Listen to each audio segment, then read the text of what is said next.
The Science of Being Great by Wallace D. Wattles. Chapter 1. Any Person May Become Great.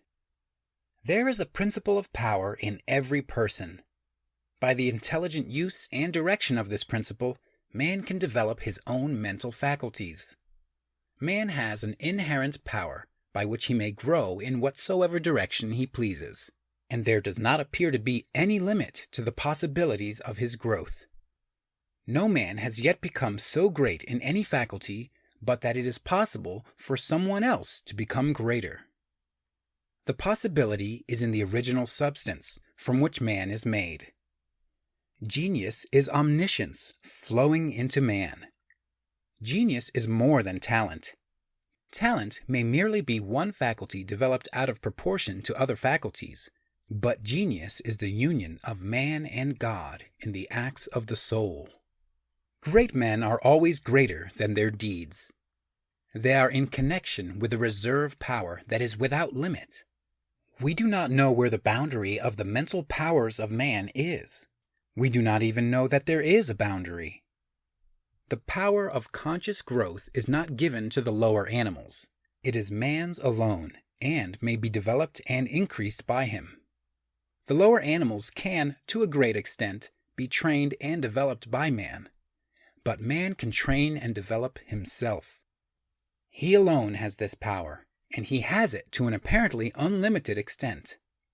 The purpose of life for man is growth, just as the purpose of life for trees and plants is growth. Trees and plants grow automatically and along fixed lines. Man can grow as he will. Trees and plants can only develop certain possibilities and characteristics. Man can develop any power which is or has been shown by any person, anywhere. Nothing that is possible in spirit is impossible in flesh and blood. Nothing that man can think is impossible in action. Nothing that man can imagine is impossible of realization. Man is formed for growth, and he is under the necessity of growing. It is essential to his happiness that he should continuously advance. Life without progress becomes unendurable, and the person who ceases from growth must either become imbecile or insane.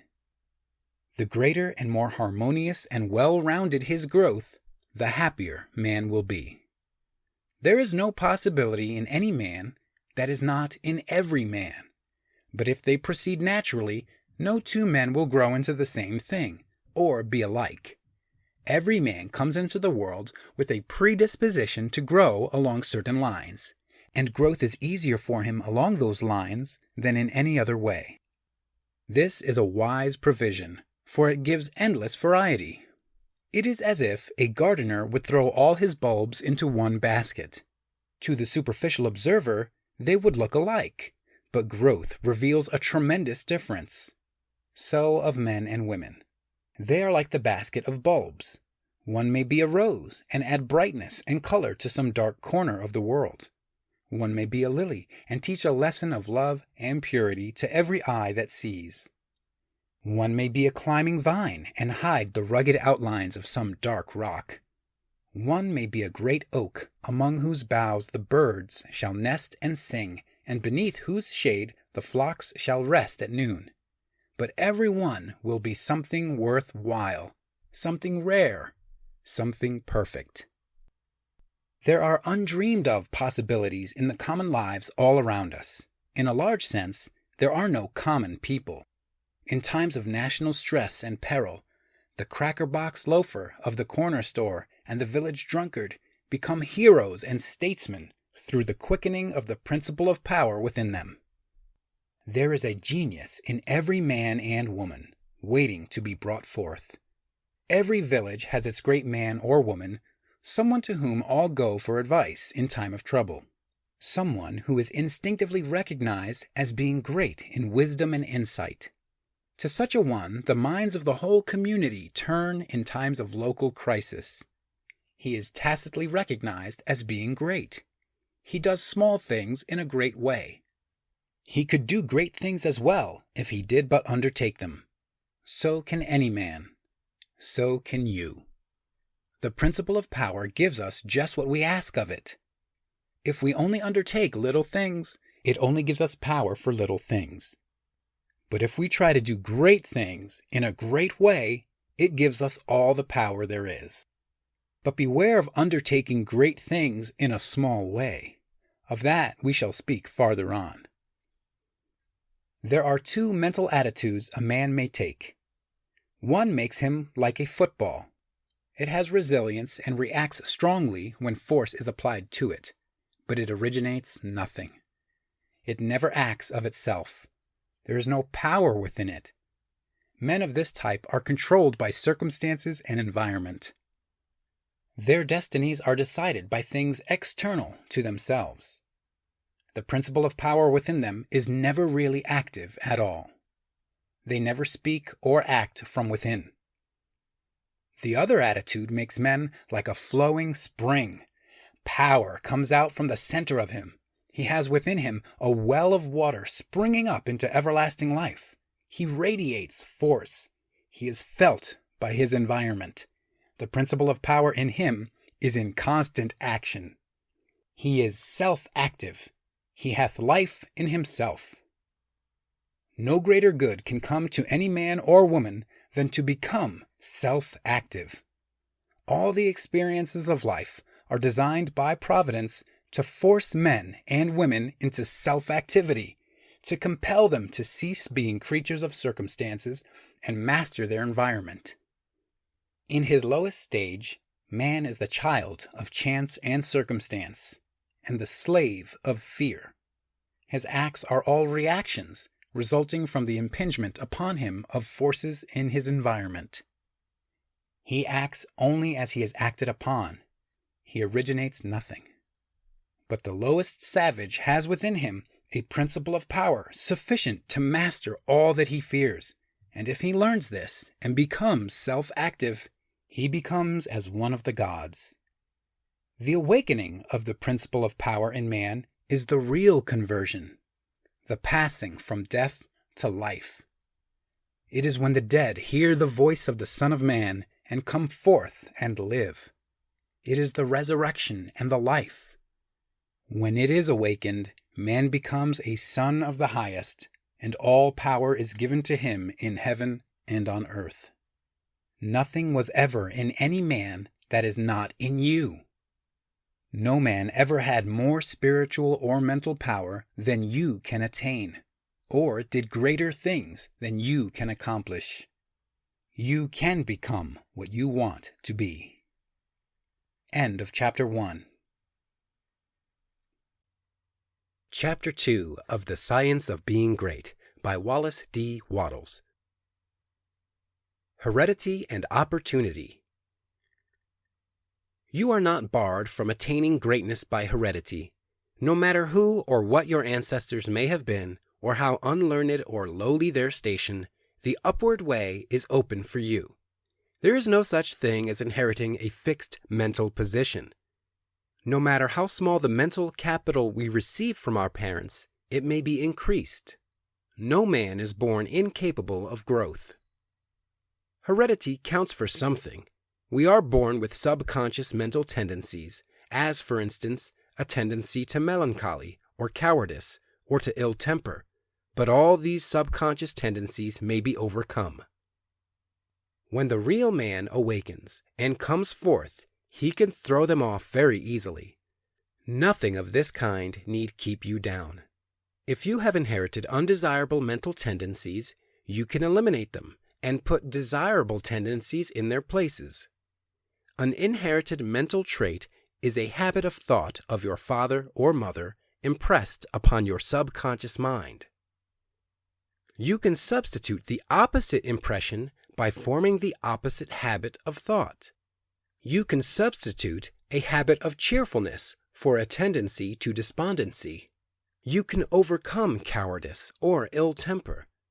Heredity may count for something, too, in an inherited conformation of the skull.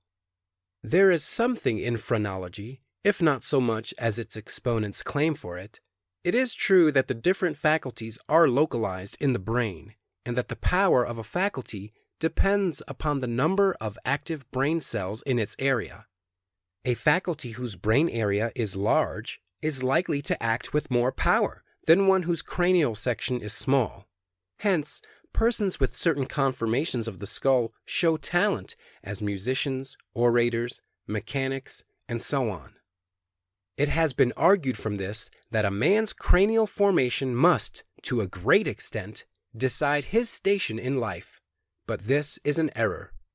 It has been found that a small brain section with many fine and active cells gives as powerful expression to faculty as a larger brain with coarser cells. And it has been found that by turning the principle of power into any section of the brain with the will and purpose to develop a particular talent, the brain cells may be multiplied indefinitely. Any faculty, power, or talent you possess, no matter how small or rudimentary, may be increased. You can multiply the brain cells in this particular area until it acts as powerfully as you wish. It is true that you can act most easily through those faculties that are now most largely developed. You can do with the least effort the things which come naturally. But it is also true that if you will make the necessary effort, you can develop any talent. You can do what you desire to do and become what you want to be. When you fix upon some ideal and proceed as hereinafter directed, all the power of your being is turned into the faculties required in the realization of that ideal. More blood and nerve force go to the corresponding sections of the brain, and the cells are quickened, increased, and multiplied in number. The proper use of the mind of man will build a brain capable of doing what the mind wants to do. The brain does not make the man. The man makes the brain. Your place in life is not fixed by heredity, nor are you condemned to the lower levels by circumstances or lack of opportunity. The principle of power in man is sufficient for all the requirements of his soul. No possible combination of circumstances can keep him down if he makes his personal attitude right and determines to rise. The power which formed man and purposed him for growth also controls the circumstances of society, industry, and government, and this power is never divided against itself. The power which is in you is in the things around you, and when you begin to move forward, the things will arrange themselves for your advantage, as described in later chapters of this book. Man was formed for growth, and all things external were designed to promote his growth. No sooner does a man awaken his soul and enter on the advancing way than he finds that not only is God for him, but nature, society, and his fellow men are for him also, and all things work together for his good if he obeys the law. Poverty is no bar to greatness, for poverty can always be removed. Martin Luther, as a child, sang in the streets for bread. Linnaeus, the naturalist, had only $40 with which to educate himself. He mended his own shoes and often had to beg meals from his friends. Hugh Miller, apprenticed to a stonemason, began to study geology in a quarry. George Stephenson, inventor of the locomotive engine and one of the greatest of civil engineers, was a coal miner working in a mine when he awakened and began to think. James Watt was a sickly child and was not strong enough to be sent to school. Abraham Lincoln was a poor boy. In each of these cases, we see a principle of power in the man which lifts him above all opposition and adversity. There is a principle of power in you. If you use it and apply it in a certain way, you can overcome all heredity and master all circumstances and conditions and become a great and powerful personality. End of Chapter 2. Chapter 3 of The Science of Being Great by Wallace D. Wattles. The source of power. Man's brain, body, mind, faculties, and talents are the mere instruments he uses in demonstrating greatness. In themselves, they do not make him great. A man may have a large brain and a good mind, strong faculties, and brilliant talents, and yet he is not a great man unless he uses all these in a great way. That quality which enables man to use his abilities in a great way makes him great, and to that quality we give the name of wisdom. Wisdom is the essential basis of greatness. Wisdom is the power to perceive the best ends to aim at and the best means for reaching those ends. It is the power to perceive the right thing to do. The man who is wise enough to know the right thing to do, who is good enough to wish to do only the right thing, and who is able and strong enough to do the right thing, is a truly great man. He will instantly become marked as a personality of power in any community, and men will delight to do him honor. Wisdom is dependent upon knowledge. Where there is complete ignorance, there can be no wisdom, no knowledge of the right thing to do. Man's knowledge is comparatively limited, and so his wisdom must be small, unless he can connect his mind with a knowledge greater than his own and draw from it, by inspiration, the wisdom that his own limitations deny him. This he can do. This is what the really great men and women have done. Man's knowledge is limited and uncertain. Therefore he cannot have wisdom in himself. Only God knows all truth. Therefore only God can have real wisdom, or know the right thing to do at all times, and man can receive wisdom from God. I proceed to give an illustration. Abraham Lincoln had limited education, but he had the power to perceive truth. In Lincoln, we see preeminently apparent the fact that real wisdom consists in knowing the right thing to do at all times and under all circumstances, in having the will to do the right thing, and in having talent and ability enough to be competent and able to do the right thing. Back in the days of the abolition agitation, and during the compromise period, when all other men were more or less confused as to what was right, or as to what ought to be done, Lincoln was never uncertain. He saw through the superficial arguments of the pro-slavery men.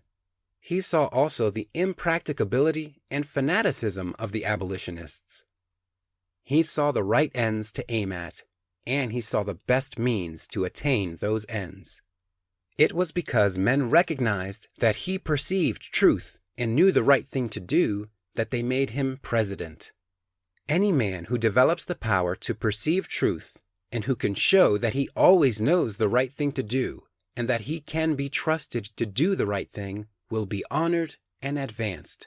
The whole world is looking eagerly for such men. When Lincoln became president, he was surrounded by a multitude of so-called able advisers, hardly any two of whom were agreed. At times they were all opposed to his policies. At times almost the whole North was opposed to what he proposed to do. But he saw the truth when others were misled by appearances. His judgment was seldom or never wrong. He was at once the ablest statesman and the best soldier of the period. Where did he, a comparatively unlearned man, get this wisdom? It was not due to some peculiar formation of his skull or to some fineness of texture of his brain. It was not due to some physical characteristic. It was not even a quality of mind due to superior reasoning power. Knowledge of truth is not often reached by the processes of reason. It was due to a spiritual insight. He perceived truth. But where did he perceive it? And whence did the perception come? We see something similar in Washington, whose faith and courage, due to his perception of truth, held the colonies together during the long and often apparently hopeless struggle of the Revolution. We see something of the same thing in the phenomenal genius of Napoleon, who always knew, in military matters, the best means to adopt. We see that the greatness of Napoleon was in nature rather than in Napoleon, and we discover back of Washington and Lincoln something greater than either Washington or Lincoln. We see the same thing in all great men and women. They perceive truth, but truth cannot be perceived until it exists, and there can be no truth until there is a mind to perceive it. Truth does not exist apart from mind. Washington and Lincoln were in touch and communication with a mind which knew all knowledge and contained all truth. So of all who manifest wisdom. Wisdom is obtained by reading the mind of God. End of Chapter 3. Chapter 4 of The Science of Being Great by Wallace D. Wattles. The Mind of God. There is a cosmic intelligence which is in all things and through all things. This is the one real substance. From it all things proceed. It is intelligent substance or mind stuff. It is God. Where there is no substance, there can be no intelligence. For where there is no substance, there is nothing. Where there is thought, there must be a substance which thinks. Thought cannot be function, for function is motion, and it is inconceivable that mere motion should think. Thought cannot be vibration, for vibration is motion, and that motion should be intelligent is not thinkable. Motion is nothing but the moving of substance.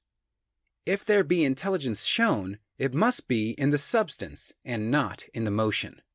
Thought cannot be the result of motions in the brain.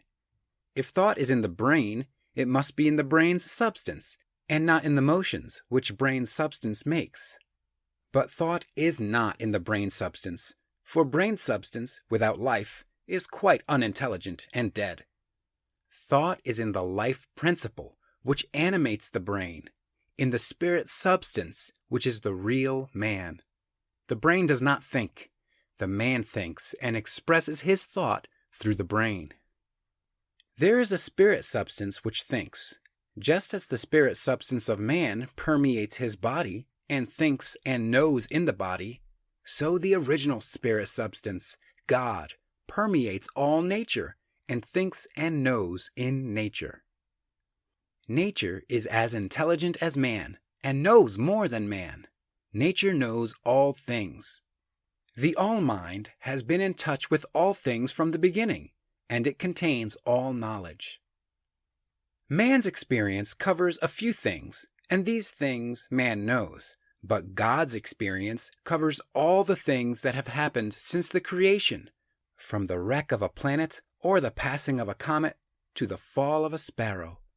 All that is and all that has been are present in the intelligence which is wrapped about us and enfolds us and presses upon us from every side. All the encyclopedias men have written are but trivial affairs compared to the vast knowledge held by the mind in which men live, move, and have their being.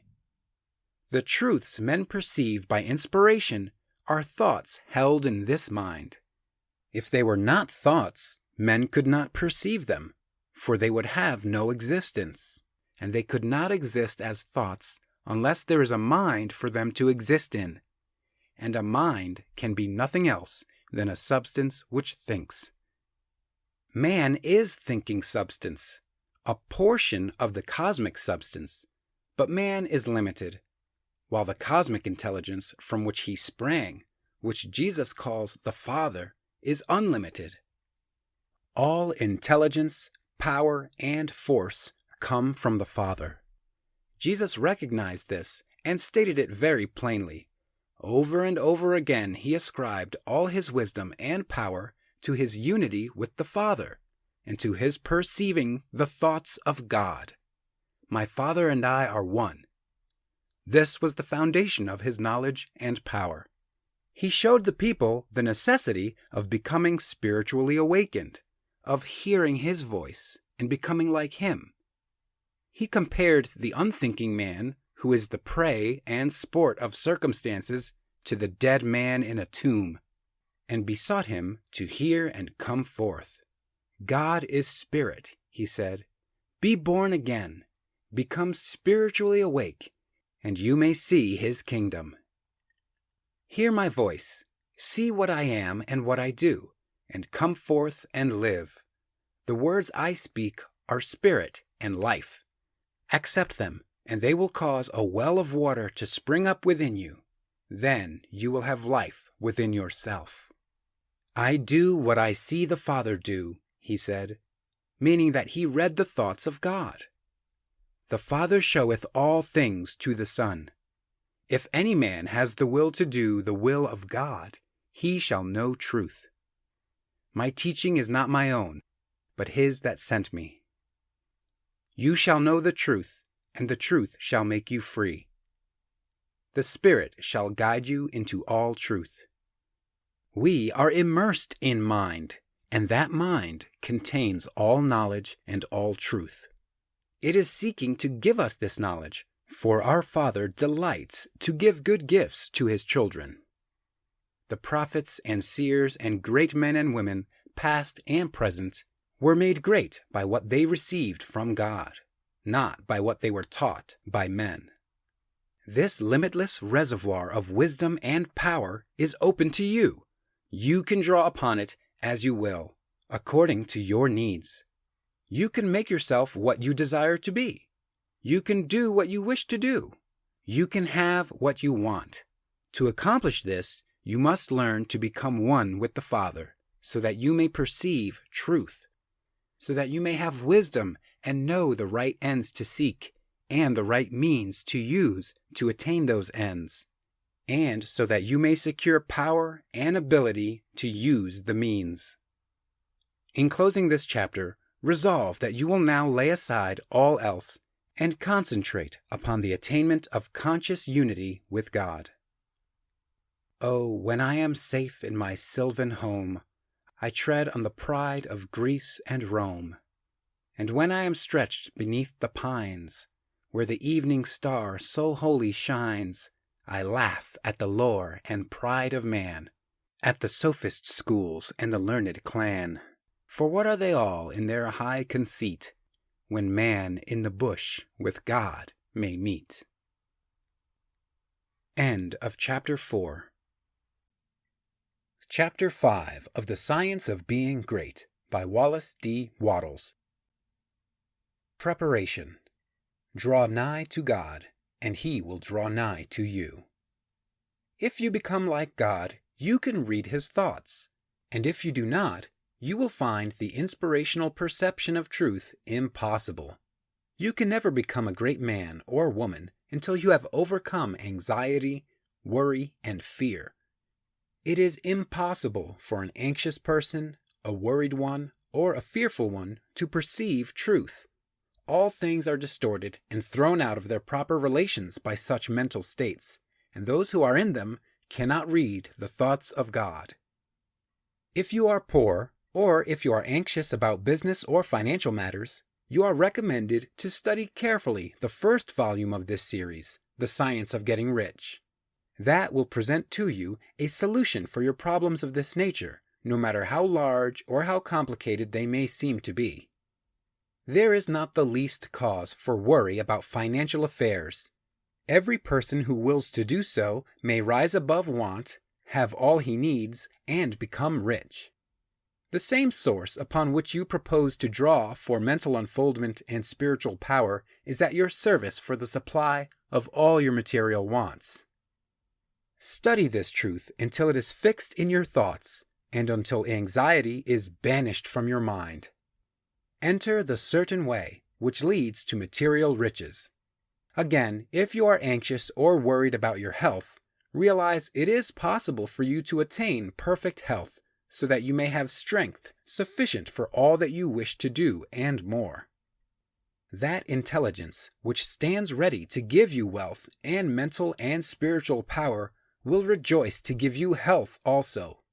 Perfect health is yours for the asking, if you will only obey the simple laws of life and live aright.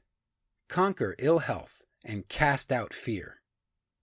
But it is not enough to rise above financial and physical anxiety and worry. You must rise above moral evil-doing as well.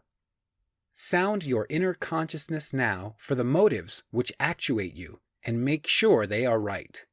You must cast out lust and cease to be ruled by appetite, and you must begin to govern appetite. You must eat only to satisfy hunger, never for gluttonous pleasure, and in all things you must make the flesh obey the spirit. You must lay aside greed. Have no unworthy motive in your desire to become rich and powerful. It is legitimate and right to desire riches if you want them for the sake of the soul, but not if you desire them for the lusts of the flesh. Cast out pride and vanity. Have no thought of trying to rule over others or of outdoing them. This is a vital point. There is no temptation so insidious as the selfish desire to rule over others. Nothing so appeals to the average man or woman as to sit in the uppermost places at feasts, to be respectfully saluted in the marketplace, and to be called rabbi, master. To exercise some sort of control over others is the secret motive of every selfish person. The struggle for power over others is the battle of the competitive world, and you must rise above that world and its motives and aspirations, and seek only for life. Cast out envy. You can have all that you want, and you need not envy any man what he has. Above all things, see to it that you do not hold malice or enmity toward anyone. To do so cuts you off from the mind whose treasures you seek to make your own. He that loveth not his brother loveth not God. Lay aside all narrow personal ambition and determine to seek the highest good and to be swayed by no unworthy selfishness.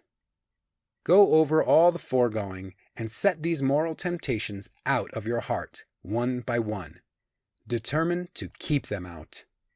Then resolve that you will not only abandon all evil thought, but that you will forsake all deeds, habits, and courses of action which do not commend themselves to your noblest ideals. This is supremely important. Make this resolution with all the power of your soul, and you are ready for the next step toward greatness, which you will find explained in the following chapter.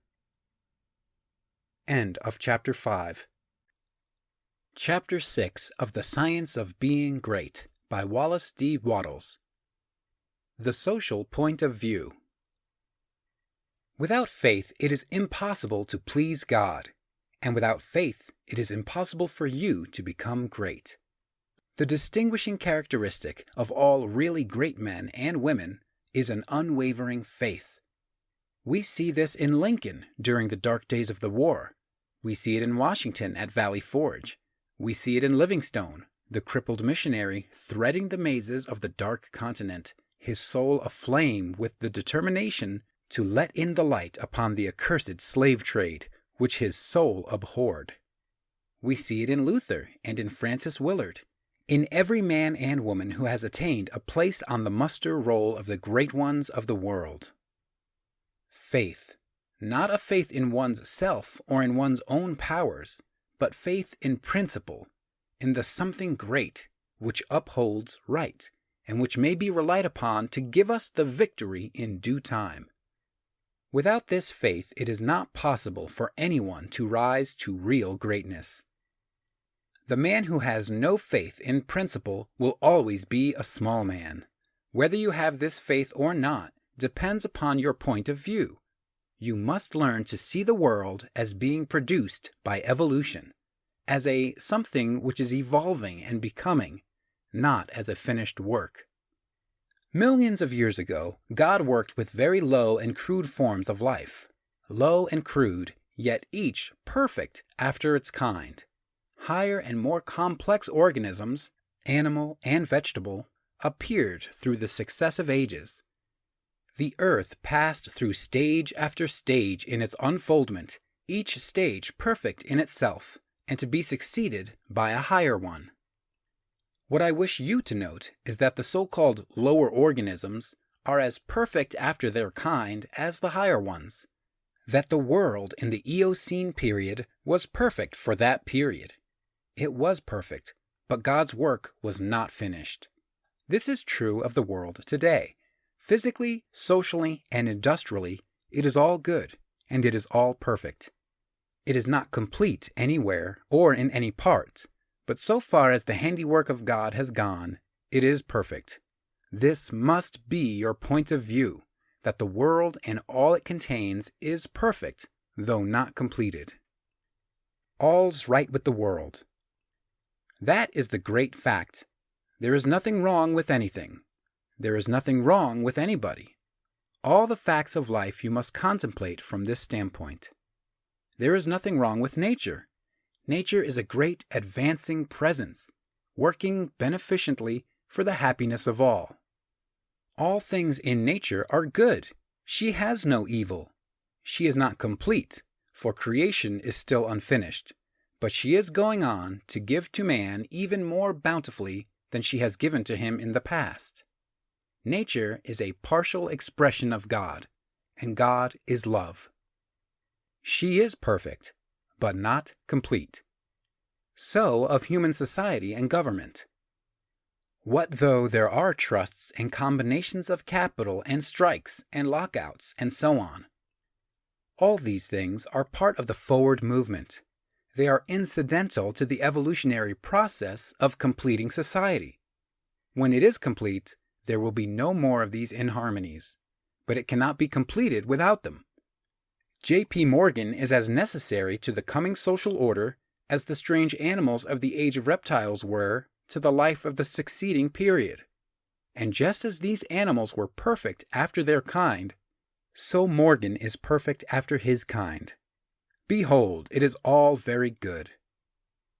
See society, government, and industry as being perfect now, and as advancing rapidly toward being complete. Then you will understand that there is nothing to fear, no cause for anxiety, nothing to worry about. Never complain of any of these things. They are perfect.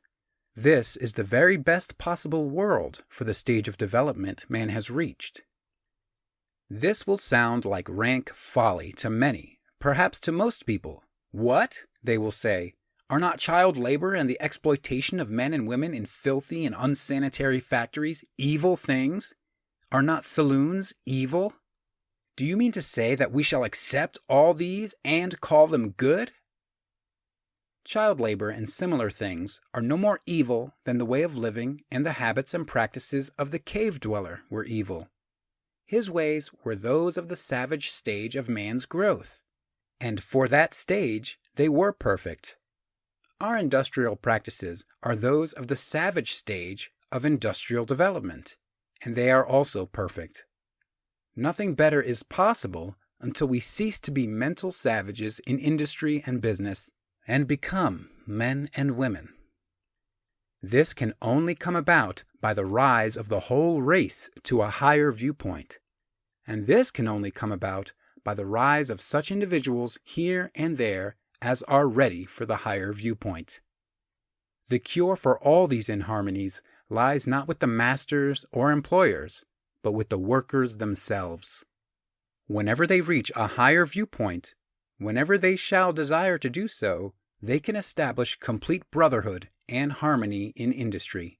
They have the numbers and the power. They are getting now what they desire. Whenever they desire more in the way of a higher, purer, more harmonious life, they will receive more.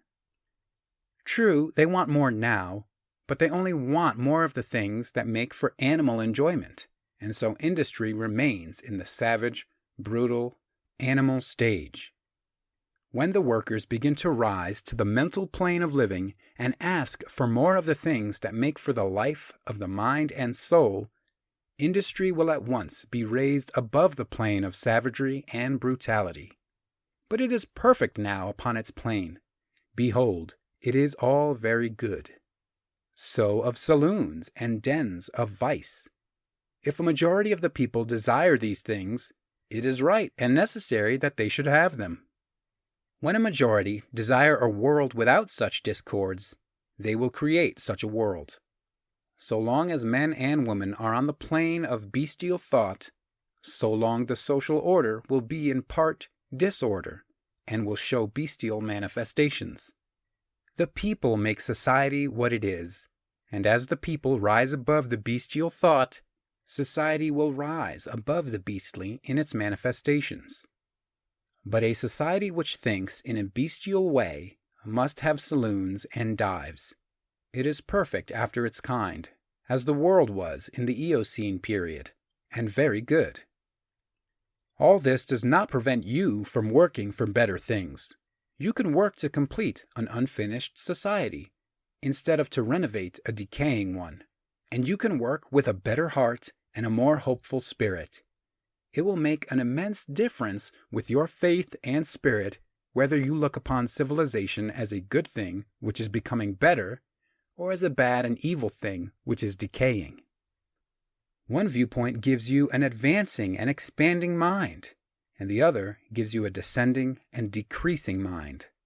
One viewpoint will make you grow greater, and the other will inevitably cause you to grow smaller.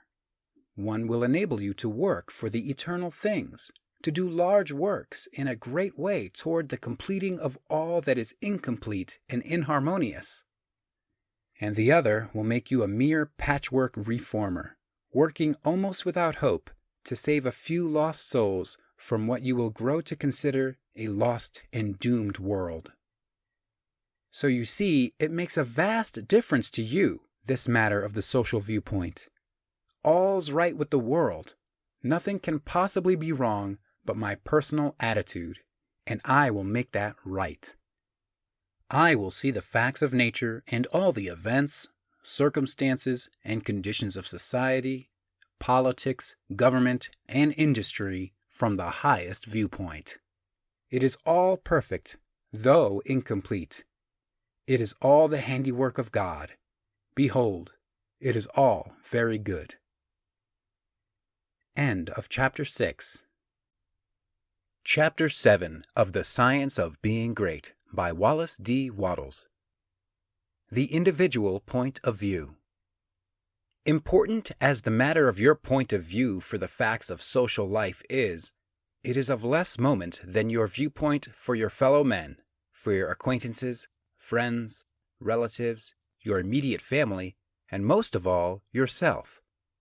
You must learn not to look upon the world as a lost and decaying thing, but as a something perfect and glorious, which is going on to a most beautiful completeness. And you must learn to see men and women not as lost and accursed things, but as perfect beings advancing to become complete. There are no bad or evil people. An engine which is on the rails pulling a heavy train is perfect after its kind, and it is good. The power of steam which drives it is good. Let a broken rail throw the engine into the ditch, and it does not become bad or evil by being so displaced. It is a perfectly good engine, but off the track. The power of steam which drives it into the ditch and wrecks it is not evil, but a perfectly good power. So, that which is misplaced or applied in an incomplete or partial way is not evil. There are no evil people. There are perfectly good people who are off the track, but they do not need condemnation or punishment. They only need to get upon the rails again. That which is undeveloped or incomplete often appears to us as evil because of the way we have trained ourselves to think. The root of a bulb which shall produce a white lily is an unsightly thing. One might look upon it with disgust. But how foolish we should be to condemn the bulb for its appearance when we know the lily is within it. The root is perfect after its kind. It is a perfect but incomplete lily, and so we must learn to look upon every man and woman, no matter how unlovely in outward manifestation. They are perfect in their stage of being, and they are becoming complete. Behold, it is all very good. Once we come into a comprehension of this fact and arrive at this point of view, we lose all desire to find fault with people, to judge them, criticize them, or condemn them. We no longer work as those who are saving lost souls, but as those who are among the angels, working out the completion of a glorious heaven. We are born of the Spirit, and we see the kingdom of God. We no longer see men as trees walking, but our vision is complete. We have nothing but good words to say. It is all good, a great and glorious humanity coming to completeness. And in our association with men, this puts us into an expansive and enlarging attitude of mind. We see them as great beings, and we begin to deal with them and their affairs in a great way. But if we fall to the other point of view and see a lost and degenerate race, we shrink into the contracting mind. And our dealings with men and their affairs will be in a small and contracted way. Remember to hold steadily to this point of view. If you do, you cannot fail to begin at once to deal with your acquaintances and neighbors and with your own family as a great personality deals with men. This same viewpoint must be the one from which you regard yourself. You must always see yourself as a great advancing soul. Learn to say, "There is that in me of which I am made, which knows no imperfection, weakness, or sickness. The world is incomplete, but God, in my own consciousness, is both perfect and complete. Nothing can be wrong but my own personal attitude, and my own personal attitude can be wrong only when I disobey that which is within. I am a perfect manifestation of God so far as I have gone, and I will press on to be complete. I will trust and not be afraid." When you are able to say this understandingly, you will have lost all fear, and you will be far advanced upon the road to the development of a great and powerful personality. End of Chapter 7. Chapter 8 of The Science of Being Great by Wallace D. Wattles. Consecration. Having attained to the viewpoint which puts you into the right relations with the world and with your fellow men, the next step is consecration. And consecration in its true sense simply means obedience to the soul. You have that within you which is ever impelling you toward the upward and advancing way, and that impelling something is the divine principle of power. You must obey it without question.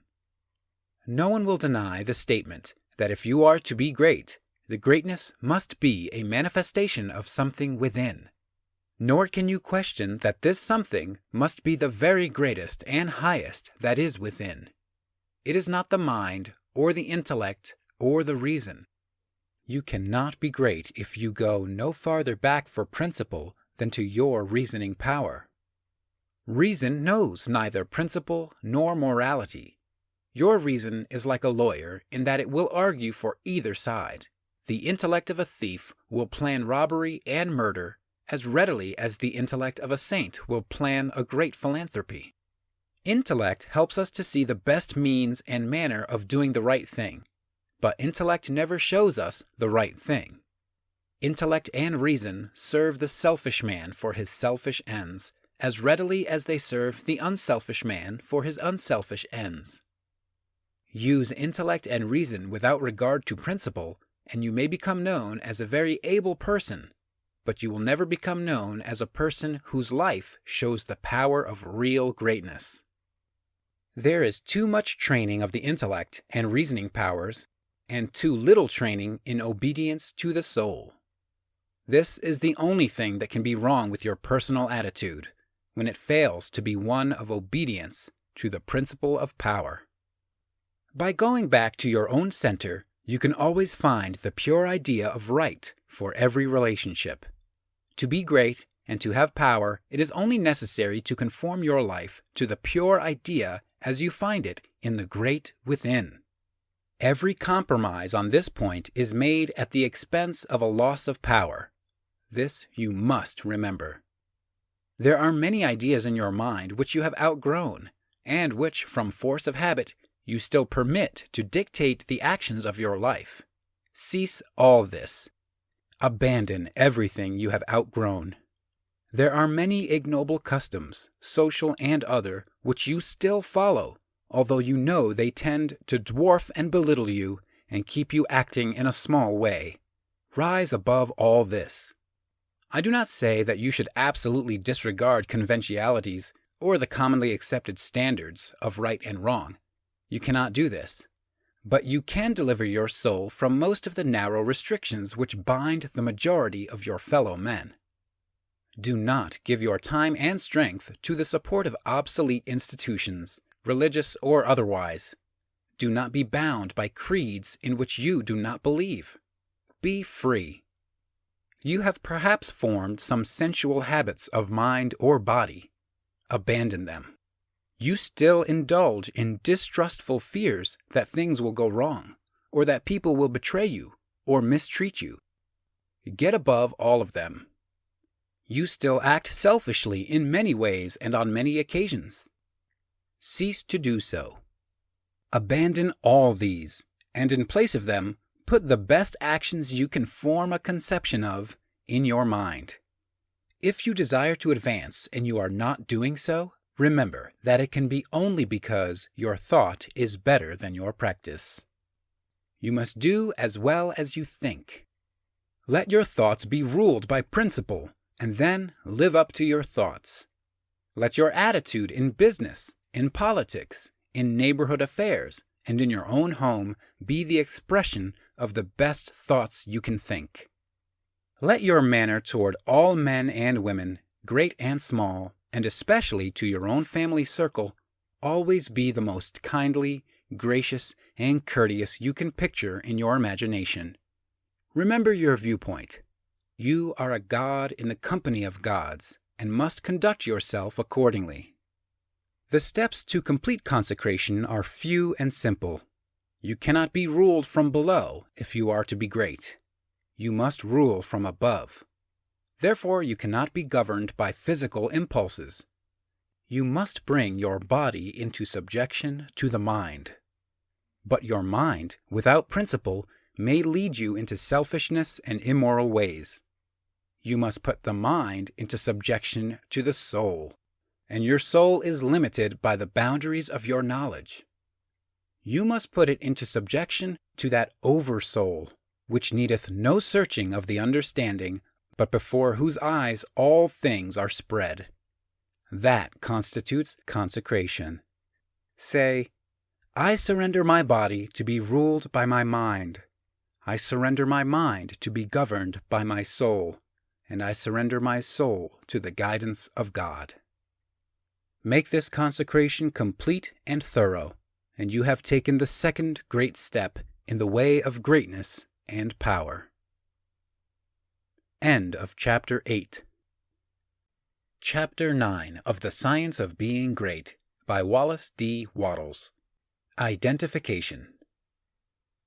Having recognized God as the advancing presence in nature, society, and your fellow men, and harmonized yourself with all these, and having consecrated yourself to that within you which impels toward the greatest and the highest, the next step is to become aware of and recognize fully the fact that the principle of power within you is God Himself.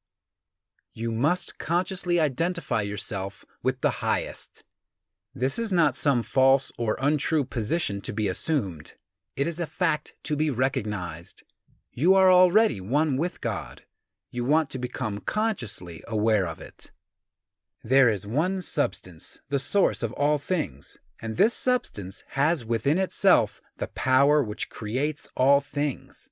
All power is inherent in it. This substance is conscious and thinks. It works with perfect understanding and intelligence. You know that this is so because you know that substance exists and that consciousness exists, and that it must be substance which is conscious. Man is conscious and thinks. Man is substance. He must be substance, else he is nothing and does not exist at all. If man is substance and thinks and is conscious, then he is conscious substance. It is not conceivable that there should be more than one conscious substance. So man is the original substance, the source of all life and power embodied in a physical form. Man cannot be something different from God. Intelligence is one and the same everywhere, and must be everywhere an attribute of the same substance. There cannot be one kind of intelligence in God and another kind of intelligence in man. Intelligence can only be in intelligent substance, and intelligent substance is God. Man is of one stuff with God, and so all the talents, powers, and possibilities that are in God are in man. Not in a few exceptional men, but in every man. All power is given to man, in heaven and on earth. Is it not written, "Ye are gods"? The principle of power in man is man himself, and man himself is God. But while man is original substance and has within him all power and possibilities, his consciousness is limited. He does not know all there is to know, and so he is liable to error and mistake. To save himself from these, he must unite his mind to that outside him which does know all. He must become consciously one with God. There is a mind surrounding him on every side, closer than breathing, nearer than hands and feet, and in this mind is the memory of all that has ever happened, from the greatest convulsions of nature in prehistoric days to the fall of a sparrow in this present time, and all that is in existence now as well. Held in this mind is the great purpose which is behind all nature, and so it knows what is going to be. Man is surrounded by a mind which knows all there is to know, past, present, and to come. Everything that men have said or done or written is present there. Man is of one identical stuff with this mind. He proceeded from it, and he can so identify himself with it that he may know what it knows. "My Father is greater than I," said Jesus. "I come from him. I and my Father are one. He showeth the Son all things. The Spirit shall guide you into all truth." Your identification of yourself with the infinite must be accomplished by conscious recognition on your part, recognizing it as a fact that there is only God and that all intelligence is in the one substance. You must affirm somewhat after this wise: there is only one, and that one is everywhere. I surrender myself to conscious unity with the highest. Not I, but the Father. I will to be one with the Supreme and to lead the divine life. I am one with infinite consciousness. There is but one mind, and I am that mind. I that speak unto you am he. If you have been thorough in the work as outlined in the preceding chapters, if you have attained to the true viewpoint, and if your consecration is complete, you will not find conscious identification hard to attain. And once it is attained, the power you seek is yours, for you have made yourself one with all the power there is. End of Chapter 9. Chapter 10 of The Science of Being Great by Wallace D. Wattles. Idealization. You are a thinking center in original substance, and the thoughts of original substance have creative power. Whatever is formed in its thought and held as a thought form must come into existence as a visible and so-called material form, and a thought form held in thinking substance is a reality. It is a real thing, whether it has yet become visible to mortal eye or not. This is a fact that you should impress upon your understanding, that a thought held in thinking substance is a real thing, a form, and has actual existence, although it is not visible to you. You internally take the form in which you think of yourself, and you surround yourself with the invisible forms of those things with which you associate in your thoughts. If you desire a thing, picture it clearly and hold the picture steadily in mind until it becomes a definite thought form. And if your practices are not such as to separate you from God, the thing you want will come to you in material form. It must do so in obedience to the law by which the universe was created. Make no thought form of yourself in connection with disease or sickness, but form a conception of health. Make a thought form of yourself as strong and hearty and perfectly well. Impress this thought form on creative intelligence, and if your practices are not in violation of the laws by which the physical body is built, your thought form will become manifest in your flesh. This also is certain. It comes by obedience to law. Make a thought form of yourself as you desire to be, and set your ideal as near to perfection as your imagination is capable of forming the conception. Let me illustrate. If a young law student wishes to become great, let him picture himself, while attending to the viewpoint, consecration, and identification as previously directed, as a great lawyer, pleading his case with matchless eloquence and power before the judge and jury, as having an unlimited command of truth, of knowledge, and of wisdom. Let him picture himself as the great lawyer in every possible situation and contingency. While he is still only the student in all circumstances, let him never forget or fail to be the great lawyer in his thought form of himself. As the thought form grows more definite and habitual in his mind, the creative energies, both within and without, are set at work. He begins to manifest the form from within, and all the essentials without, which go into the picture, begin to be impelled toward him. He makes himself into the image, and God works with him. Nothing can prevent him from becoming what he wishes to be. In the same general way, the musical student pictures himself as performing perfect harmonies and as delighting vast audiences. The actor forms the highest conception he is capable of in regard to his art, and applies this conception to himself. The farmer and the mechanic do exactly the same thing. Fix upon your ideal of what you wish to make of yourself.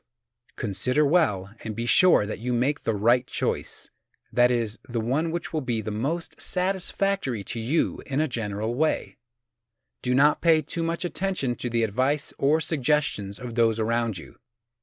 Do not believe that anyone can know better than yourself what is right for you. Listen to what others have to say, but always form your own conclusions. Do not let other people decide what you are to be. Be what you feel that you want to be.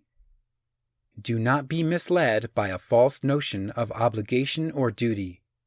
You can owe no possible obligation or duty to others which should prevent you from making the most of yourself. Be true to yourself, and you cannot then be false to any man. When you have fully decided what thing you want to be, form the highest conception of that thing that you are capable of imagining, and make that conception a thought form. Hold that thought form as a fact, as the real truth about yourself, and believe in it. Close your ears to all adverse suggestions. Never mind if people call you a fool and a dreamer. Dream on. Remember that Bonaparte, the half-starved lieutenant, always saw himself as the general of armies and the master of France, and he became in outward realization what he held himself to be in mind. So likewise will you.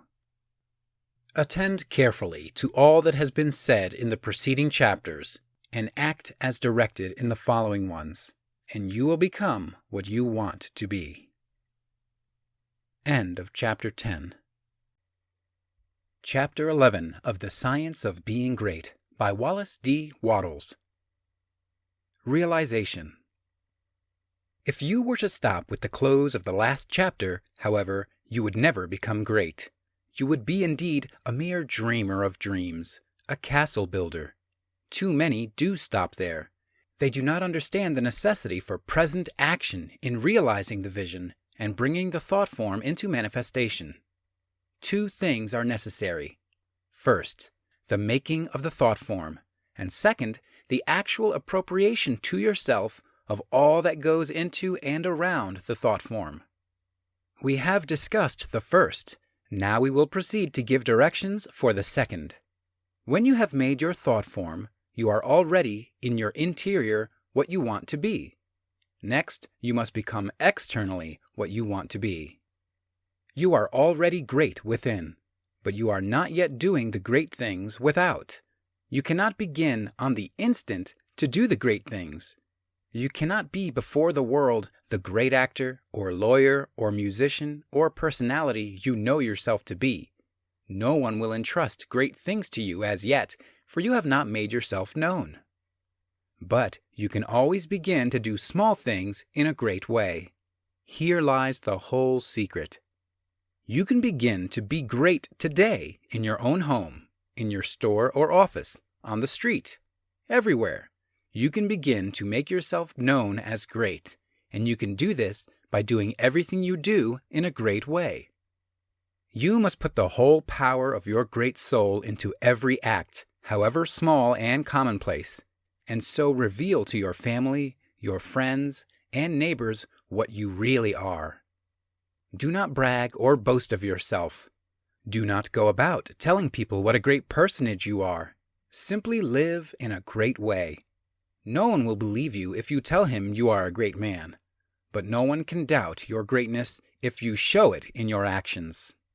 In your domestic circle, be so just, so generous, so courteous and kindly that your family, your wife, husband, children, brothers and sisters shall know that you are a great and noble soul. In all your relations with men, be great, just, generous, courteous, and kindly. The great are never otherwise. This for your attitude. Next, and most important, you must have absolute faith in your own perceptions of truth. Never act in haste or hurry. Be deliberate in everything. Wait until you feel that you know the true way, and when you do feel that you know the true way, be guided by your own faith, though all the world shall disagree with you. If you do not believe what God tells you in little things, you will never draw upon His wisdom and knowledge in larger things. When you feel deeply that a certain act is the right act, do it, and have perfect faith that the consequences will be good. When you are deeply impressed that a certain thing is true, no matter what the appearances to the contrary may be, accept that thing as true and act accordingly. The one way to develop a perception of truth in large things is to trust absolutely to your present perception of truth in small things. Remember that you are seeking to develop this very power or faculty, the perception of truth. You are learning to read the thoughts of God. Nothing is great and nothing is small in the sight of omnipotence. He holds the sun in its place, but He also notes a sparrow's fall and numbers the hairs of your head. God is as much interested in the little matters of everyday life as He is in the affairs of nations. You can perceive truth about family and neighborhood affairs as well as about matters of statecraft. And the way to begin is to have perfect faith in the truth in these small matters as it is revealed to you from day to day. When you feel deeply impelled to take a course which seems contrary to all reason and worldly judgment, take that course. Listen to the suggestions and advice of others, but always do what you feel deeply in the within to be the true thing to do. Rely with absolute faith at all times on your own perception of truth.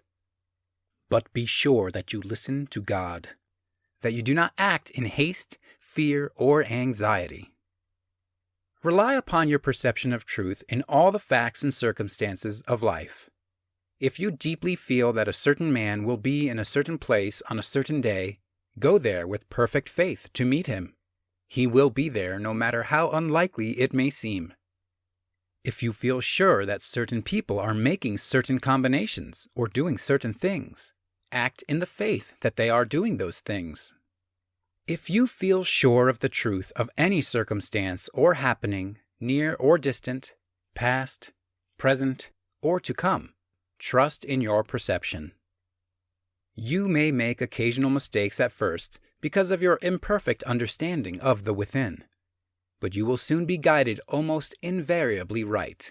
Soon your family and friends will begin to defer more and more to your judgment and to be guided by you. Soon your neighbors and townsmen will be coming to you for counsel and advice. Soon you will be recognized as one who is great in small things, and you will be called upon more and more to take charge of larger things. All that is necessary is to be guided absolutely in all things by your inner light, your perception of truth. Obey your soul. Have perfect faith in yourself. Never think of yourself with doubt or distrust, or as one who makes mistakes. If I judge, my judgment is just, for I seek not honor from men, but from the Father only. End of chapter 11. Section 12 of The Science of Being Great by Wallace D. Wattles. Hurry and Habit. No doubt you have many problems, domestic, social, physical, and financial, which seem to you to be pressing for instant solution. You have debts which must be paid, or other obligations which must be met. You are unhappily or inharmoniously placed and feel that something must be done at once. Do not get into a hurry and act from superficial impulses. You can trust God for the solution of all your personal riddles. There is no hurry. There is only God, and all is well with the world. There is an invincible power in you, and the same power is in the things you want. It is bringing them to you, and bringing you to them. This is a thought that you must grasp and hold continuously, that the same intelligence which is in you is in the things you desire. They are impelled toward you as strongly and decidedly as your desire impels you toward them. The tendency, therefore, of a steadily held thought must be to bring the things you desire to you and to group them around you. So long as you hold your thought and your faith right, all must go well. Nothing can be wrong but your own personal attitude, and that will not be wrong if you trust and are not afraid. Hurry is a manifestation of fear. He who fears not has plenty of time. If you act with perfect faith in your own perceptions of truth, you will never be too late or too early, and nothing will go wrong. If things appear to be going wrong, do not get disturbed in mind. It is only in appearance. Nothing can go wrong in this world but yourself, and you can go wrong only by getting into the wrong mental attitude. Whenever you find yourself getting excited, worried, or into the mental attitude of hurry, sit down and think it over. Play a game of some kind, or take a vacation. Go on a trip, and all will be right when you return. So surely as you find yourself in the mental attitude of haste, just so surely may you know that you are out of the mental attitude of greatness. Hurry and fear will instantly cut your connection with the universal mind. You will get no power, no wisdom, and no information until you are calm. And to fall into the attitude of hurry will check the action of the principle of power within you. Fear turns strength to weakness. Remember that poise and power are inseparably associated. The calm and balanced mind is the strong and great mind. The hurried and agitated mind is the weak one. Whenever you fall into the mental state of hurry, you may know that you have lost the right viewpoint. You are beginning to look upon the world, or some part of it, as going wrong. At such times, read chapter 6 of this book.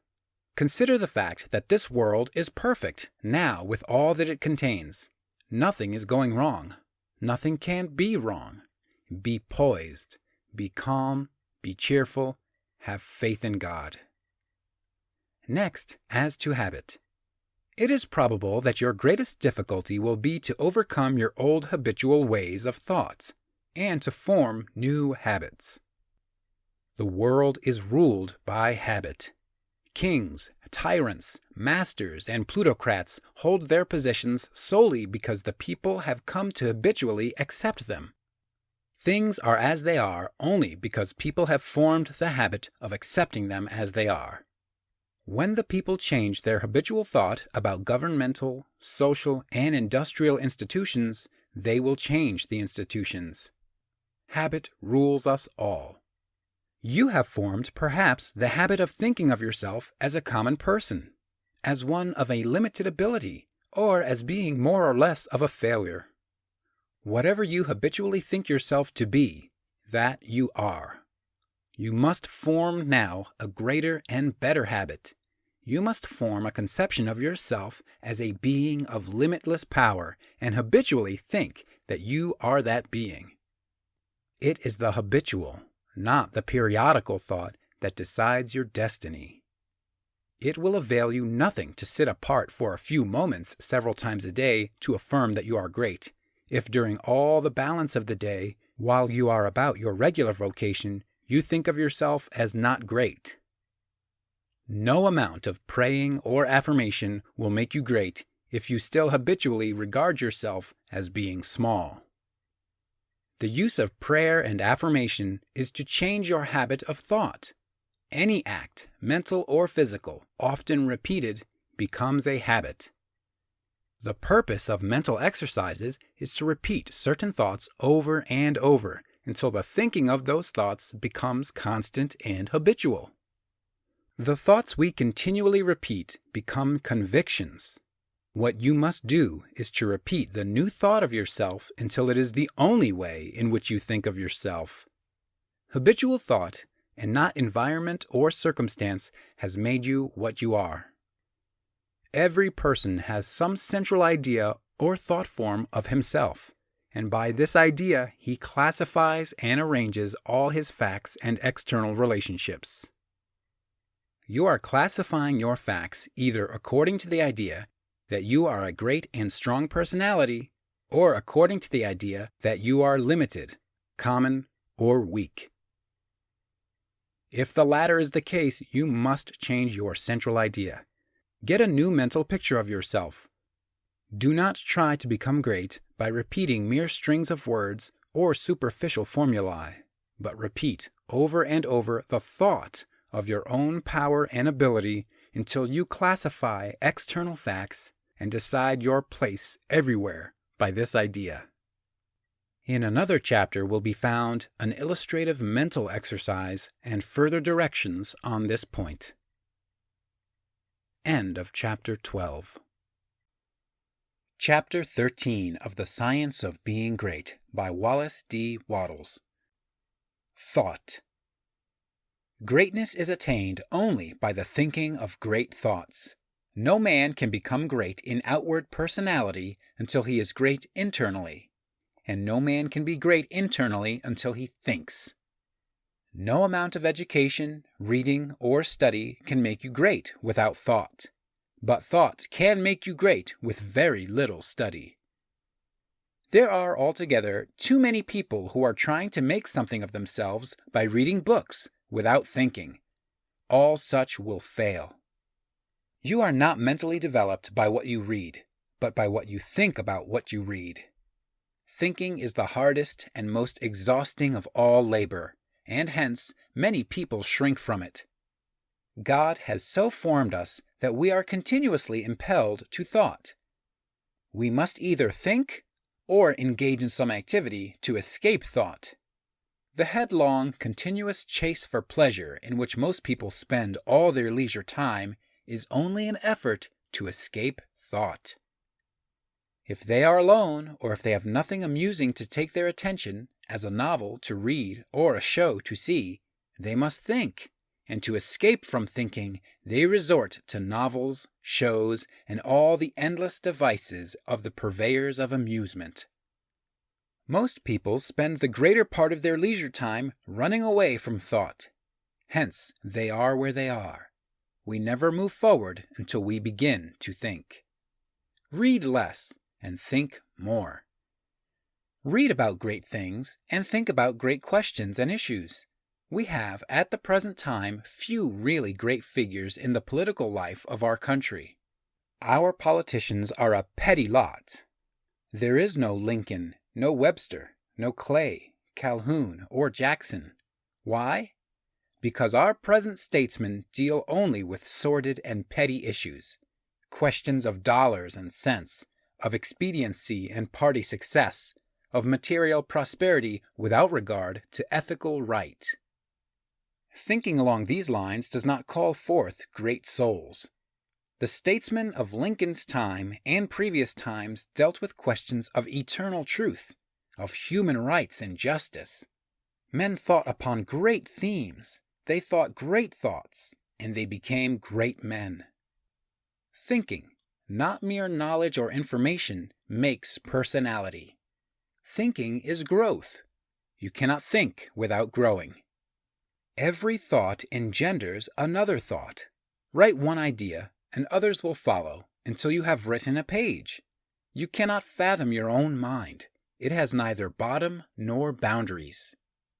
Your first thoughts may be crude, but as you go on thinking, you will use more and more of yourself.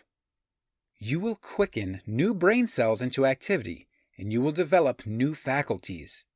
Heredity, environment, circumstances, all things must give way before you if you practice sustained and continuous thought. But, on the other hand, if you neglect to think for yourself and only use other people's thoughts, you will never know what you are capable of, and you will end by being incapable of anything. There can be no real greatness without original thought. All that a man does outwardly is the expression and completion of his inward thinking. No action is possible without thought, and no great action is possible until a great thought has preceded it. Action is the second form of thought, and personality is the materialization of thought. Environment is the result of thought. Things group themselves or arrange themselves around you according to your thought.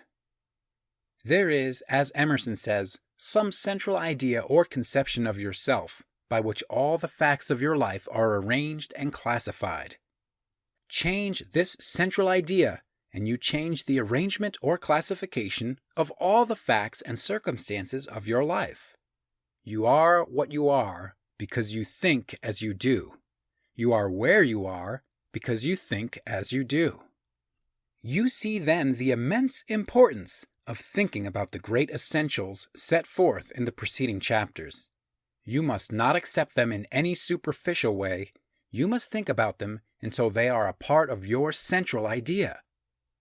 Go back to the matter of the point of view and consider in all its bearings the tremendous thought that you live in a perfect world among perfect people, and that nothing can possibly be wrong with you but your own personal attitude. Think about all this until you fully realize all that it means to you. Consider that this is God's world, and that it is the best of all possible worlds, that He has brought it thus far toward completion by the processes of organic, social, and industrial evolution, and that it is going on to greater completeness and harmony. Consider that there is one great, perfect, intelligent principle of life and power, causing all the changing phenomena of the cosmos. Think about all this until you see that it is true, and until you comprehend how you should live and act as a citizen of such a perfect whole. Next, think of the wonderful truth that this great intelligence is in you. It is your own intelligence. It is an inner light impelling you toward the right thing and the best thing, the greatest act and the highest happiness. It is a principle of power in you, giving you all the ability and genius there is. It will infallibly guide you to the best if you will submit to it and walk in the light. Consider what is meant by your consecration of yourself when you say, "I will obey my soul." This is a sentence of tremendous meaning.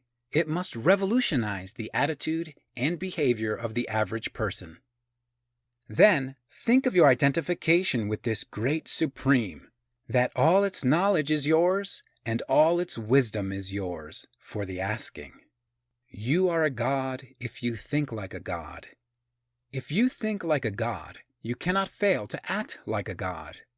Divine thoughts will surely externalize themselves in a divine life. Thoughts of power will end in a life of power.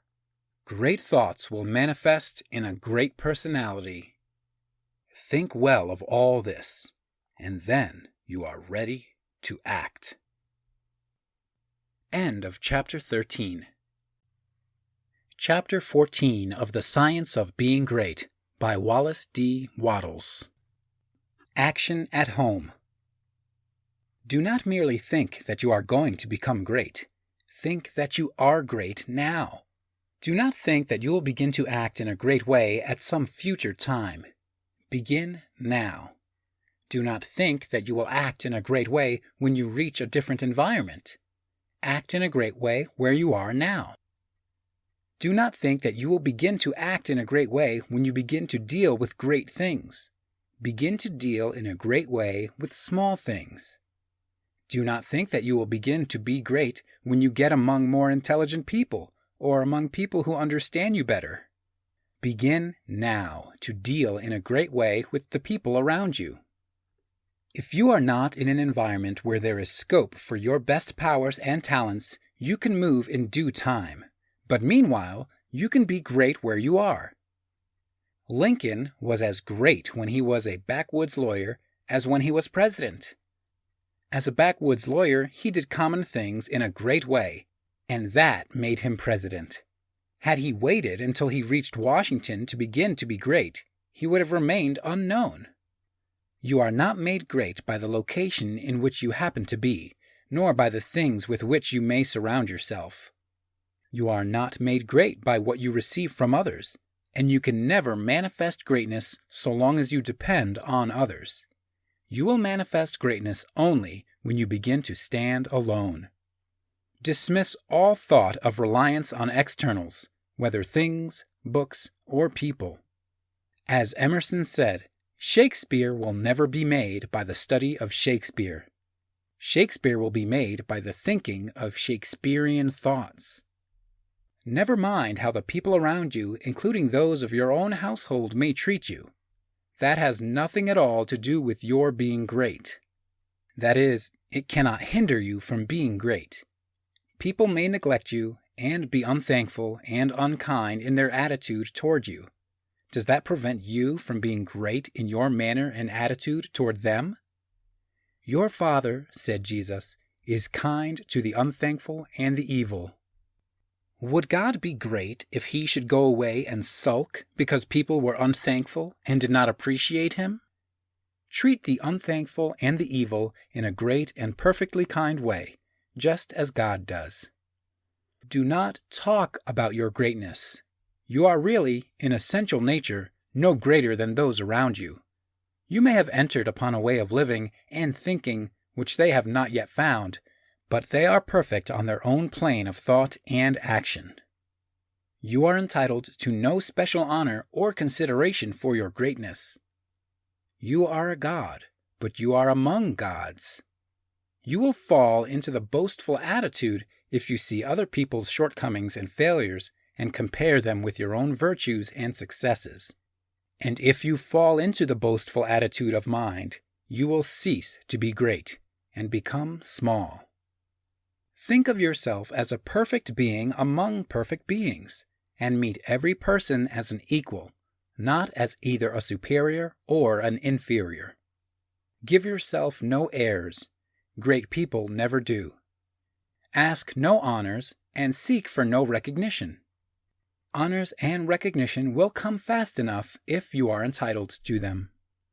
Begin at home. It is a great person who can always be poised, assured, calm, and perfectly kind and considerate at home. If your manner and attitude in your own family are always the best you can think, you will soon become the one on whom all the others will rely. You will be a tower of strength and a support in time of trouble. You will be loved and appreciated. At the same time, do not make the mistake of throwing yourself away in the service of others. The great person respects himself. He serves and helps, but he is never slavishly servile. You cannot help your family by being a slave to them, or by doing for them those things which by right they should do for themselves. You do a person an injury when you wait on him too much. The selfish and exacting are a great deal better off if their exactions are denied. The ideal world is not one where there are a lot of people being waited on by other people. It is a world where everybody waits on himself. Meet all demands, selfish and otherwise, with perfect kindness and consideration. But do not allow yourself to be made a slave to the whims, caprices, exactions, or slavish desires of any member of your family. To do so is not great, and it works an injury to the other party. Do not become uneasy over the failures or mistakes of any member of your family and feel that you must interfere. Do not be disturbed if others seem to be going wrong and feel that you must step in and set them right. Remember that every person is perfect on his own plane. You cannot improve on the work of God. Do not meddle with the personal habits and practices of others, though they are your nearest and dearest. These things are none of your business. Nothing can be wrong but your own personal attitude. Make that right, and you will know that all else is right. You are a truly great soul when you can live with those who do things which you do not do, and yet refrain from either criticism or interference. Do the things which are right for you to do, and believe that every member of your family is doing the things which are right for him. Nothing is wrong with anybody or anything. Behold, it is all very good. Do not be enslaved by anyone else, but be just as careful that you do not enslave anyone else to your own notions of what is right. Think, and think deeply and continuously. Be perfect in your kindness and consideration. Let your attitude be that of a god among gods, and not that of a god among inferior beings.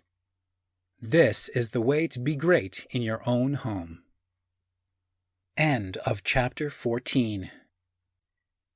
Chapter 15 of The Science of Being Great by Wallace D. Wattles.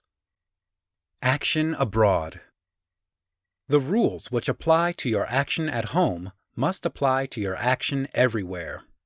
Never forget for an instant that this is a perfect world, and that you are a god among gods. You are as great as the greatest, but all are your equals. Rely absolutely on your perception of truth. Trust to the inner light rather than to reason, but be sure that your perception comes from the inner light. Act in poise and calmness. Be still and attend on God. Your identification of yourself with the All-Mind will give you all the knowledge you need for guidance in any contingency which may arise in your own life or in the lives of others. It is only necessary that you should be supremely calm and rely upon the eternal wisdom which is within you. If you act in poise and faith, your judgment will always be right, and you will always know exactly what to do. Do not hurry or worry. Remember Lincoln in the dark days of the war. James Freeman Clarke relates that after the Battle of Fredericksburg, Lincoln alone furnished a supply of faith and hope for the nation. Hundreds of leading men from all parts of the country went sadly into his room and came out cheerful and hopeful. They had stood face to face with the Highest, and had seen God in this lank, ungainly, patient man, although they knew it not. Have perfect faith in yourself and in your own ability to cope with any combination of circumstances that may arise. Do not be disturbed if you are alone. If you need friends, they will be brought to you at the right time. Do not be disturbed if you feel that you are ignorant. The information that you need will be furnished you when it is time for you to have it. That which is in you impelling you forward is in the things and people you need, impelling them toward you. If there is a particular man you need to know, he will be introduced to you. If there is a particular book you need to read, it will be placed in your hands at the right time. All the knowledge you need will come to you from both external and internal sources. Your information and your talents will always be equal to the requirements of the occasion. Remember that Jesus told his disciples not to worry as to what they should say when brought before the judges. He knew that the power in them would be sufficient for the needs of the hour. As soon as you awaken and begin to use your faculties in a great way, you will apply power to the development of your brain. New cells will be created and dormant cells quickened into activity, and your brain will be qualified as a perfect instrument for your mind. Do not try to do great things until you are ready to go about them in a great way. If you undertake to deal with great matters in a small way, that is, from a low viewpoint or with incomplete consecration and wavering faith and courage, you will fail. Do not be in a hurry to get to the great things. Doing great things will not make you great, but becoming great will certainly lead you to the doing of great things. Begin to be great where you are and in the things you do every day. Do not be in haste to be found out or recognized as a great personality. Do not be disappointed if men do not nominate you for office within a month after you begin to practice what you read in this book. Great people never seek for recognition or applause. They are not great because they want to be paid for being so. Greatness is reward enough for itself. The joy of being something and of knowing that you are advancing is the greatest of all joys possible to man. If you begin in your own family, as described in the preceding chapter, and then assume the same mental attitude with your neighbors, friends, and those you meet in business, you will soon find that people are beginning to depend on you. Your advice will be sought, and a constantly increasing number of people will look to you for strength and inspiration, and rely upon your judgment. Here, as in the home, you must avoid meddling with other people's affairs. Help all who come to you, but do not go about officiously endeavoring to set other people right. Mind your own business. It is no part of your mission in life to correct people's morals, habits, or practices. Lead a great life, doing all things with a great spirit and in a great way. Give to him that asketh of thee as freely as ye have received, but do not force your help or your opinions upon any man. If your neighbor wishes to smoke or drink, it is his business. It is none of yours until he consults you about it. If you lead a great life and do no preaching, you will save 1,000 times as many souls as one who leads a small life and preaches continuously. If you hold the right viewpoint of the world, others will find it out and be impressed by it through your daily conversation and practice. Do not try to convert others to your point of view, except by holding it and living accordingly. If your consecration is perfect, you do not need to tell anyone. It will speedily become apparent to all that you are guided by a higher principle than the average man or woman. If your identification with God is complete, you do not need to explain the fact to others. It will become self-evident. To become known as a great personality, you have nothing to do but to live. Do not imagine that you must go charging about the world like Don Quixote, tilting at windmills and overturning things in general in order to demonstrate that you are somebody. Do not go hunting for big things to do. Live a great life where you are, and in the daily work you have to do, and greater works will surely find you out. Big things will come to you, asking to be done. Be so impressed with the value of a man that you treat even a beggar or the tramp with the most distinguished consideration. All is God. Every man and woman is perfect. Let your manner be that of a god addressing other gods. Do not save all your consideration for the poor. The millionaire is as good as the tramp. This is a perfectly good world, and there is not a person or thing in it but is exactly right. Be sure that you keep this in mind in dealing with things and men. Form your mental vision of yourself with care. Make the thought form of yourself as you wish to be, and hold this with the faith that it is being realized, and with the purpose to realize it completely. Do every common act as a god should do it. Speak every word as a god should speak it. Meet men and women of both low and high estate as a god meets other divine beings.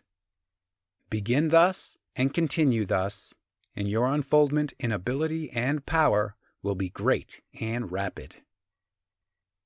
End of Chapter 15.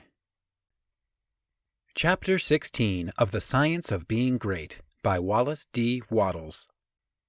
Some further explanations.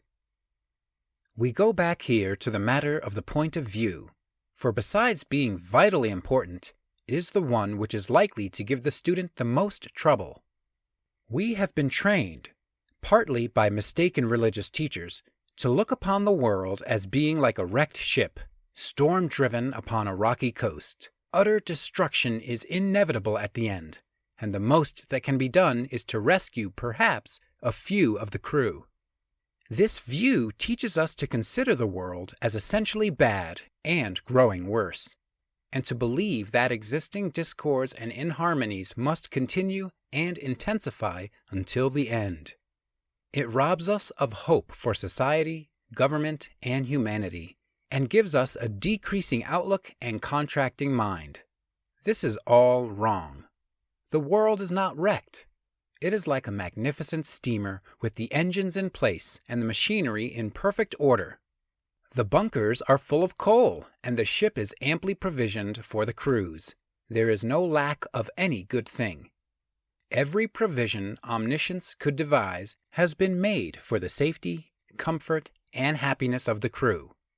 The steamer is out on the high seas, tacking hither and thither, because no one has yet learned the right course to steer.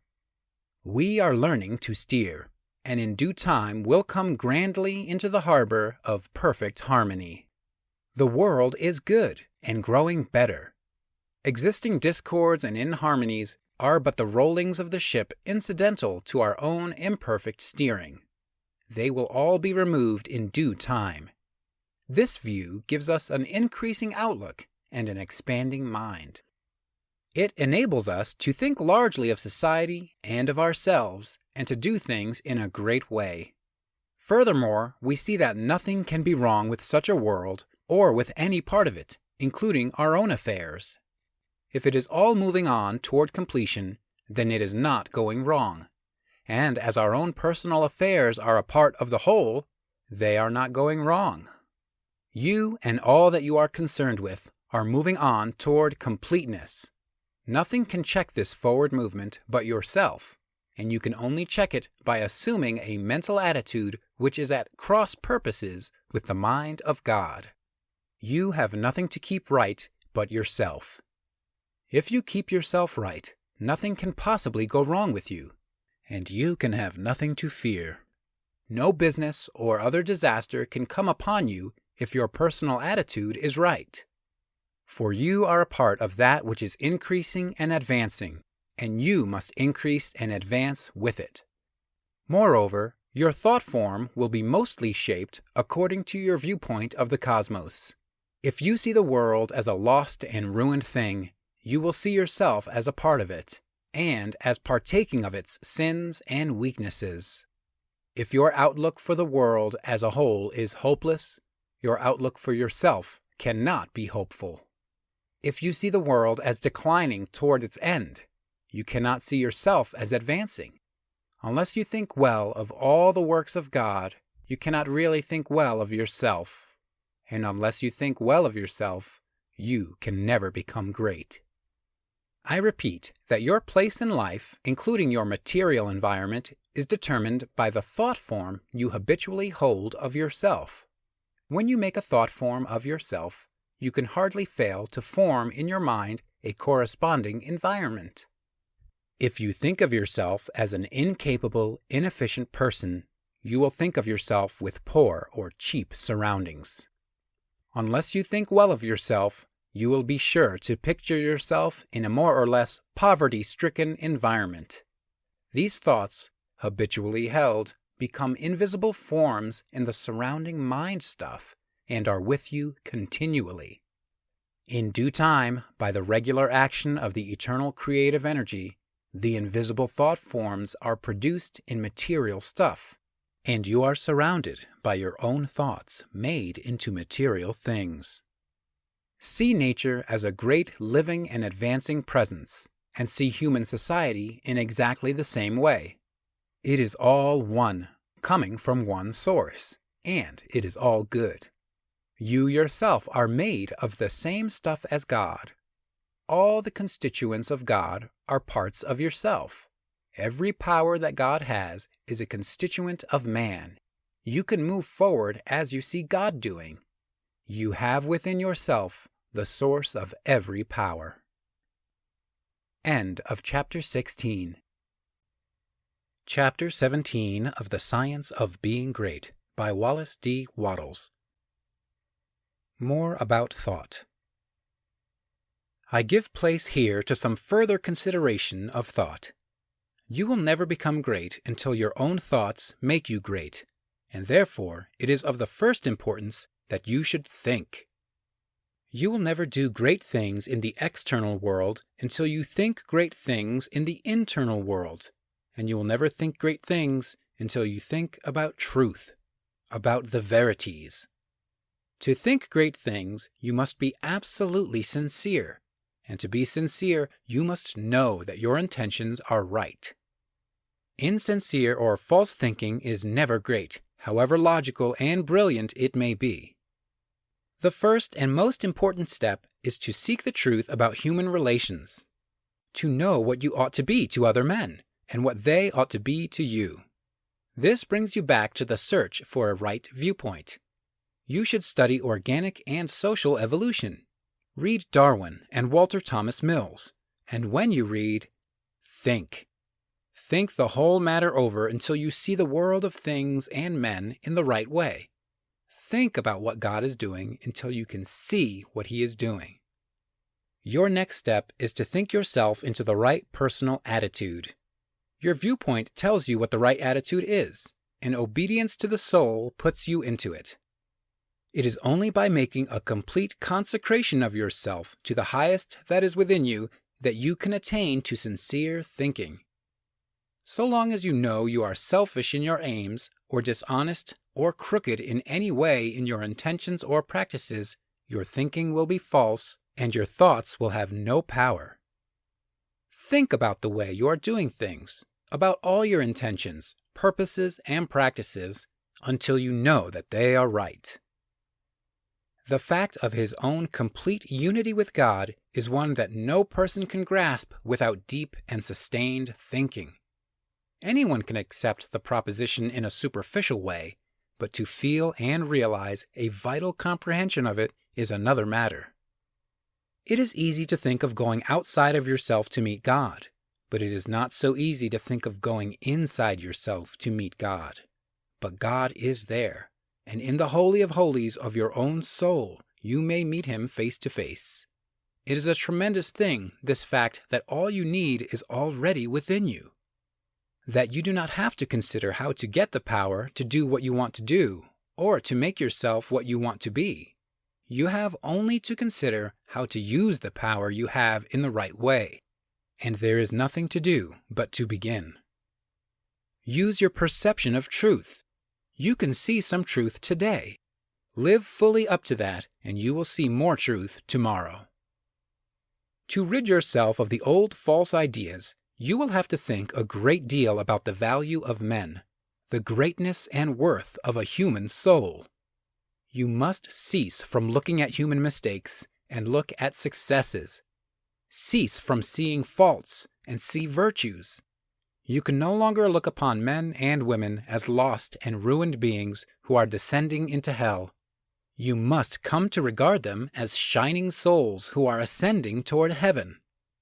It will require some exercise of willpower to do this, but this is the legitimate use of the will, to decide what you will think about and how you will think. The function of the will is to direct thought. Think about the good side of men, the lovely, attractive part, and exert your will in refusing to think of anything else in connection with them. I know of no one who has attained to so much on this one point as Eugene V. Debs, twice the socialist candidate for President of the United States. Mr. Debs reverences humanity. No appeal for help is ever made to him in vain. No one receives from him an unkind or censorious word. You cannot come into his presence without being made sensible of his deep and kindly personal interest in you. No one, whether millionaire, grimy working man, or toil-worn woman, meets him without receiving the radiant warmth of a brotherly affection that is sincere and true. No ragged child speaks to him on the street without receiving instant and tender recognition. Debs loves men. This has made him the leading figure in a great movement, the beloved hero of 1,000,000 hearts, and will give him a deathless name. It is a great thing to love men so, and it is only achieved by thought. Nothing can make you great but thought. We may divide thinkers into those who think for themselves and those who think through others. The latter are the rule, and the former the exception. The first are original thinkers in a double sense, and egotists in the noblest meaning of the word. Schopenhauer. The key to every man is his thought. Sturdy and defiant though he look, he has a helm which he obeys, which is the idea after which all his facts are classified. He can only be reformed by showing him a new idea which commands his own. Emerson. All truly wise thoughts have been thought already thousands of times, but to make them really ours, we must think them over again honestly till they take root in our personal expression. Goethe. All that a man is outwardly is but the expression and completion of his inward thought. To work effectively, he must think clearly. To act nobly, he must think nobly.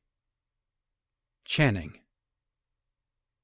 Great men are they that see that spirituality is stronger than any material force, that thoughts rule the world. Emerson. Some people study all their lives, and at their death they have learned everything except to think. Domergue. It is the habitual thought that frames itself into our life. It affects us even more than our intimate social relations do. Our confidential friends have not so much to do in shaping our lives as the thoughts have, which we harbor. J. W. Teal. When God lets loose a great thinker on this planet, then all things are at risk. There is not a piece of science, but its flank may be turned tomorrow, nor any literary reputation or the so-called eternal names of fame that may not be refused and condemned. Emerson. Think, think, think. End of Chapter 17. Chapter 18 of The Science of Being Great by Wallace D. Wattles. Jesus' Idea of Greatness. In the 23rd chapter of Matthew, Jesus makes a very plain distinction between true and false greatness, and also points out the one great danger to all who wish to become great, the most insidious of temptations which all must avoid and fight unceasingly who desire to really climb in the world.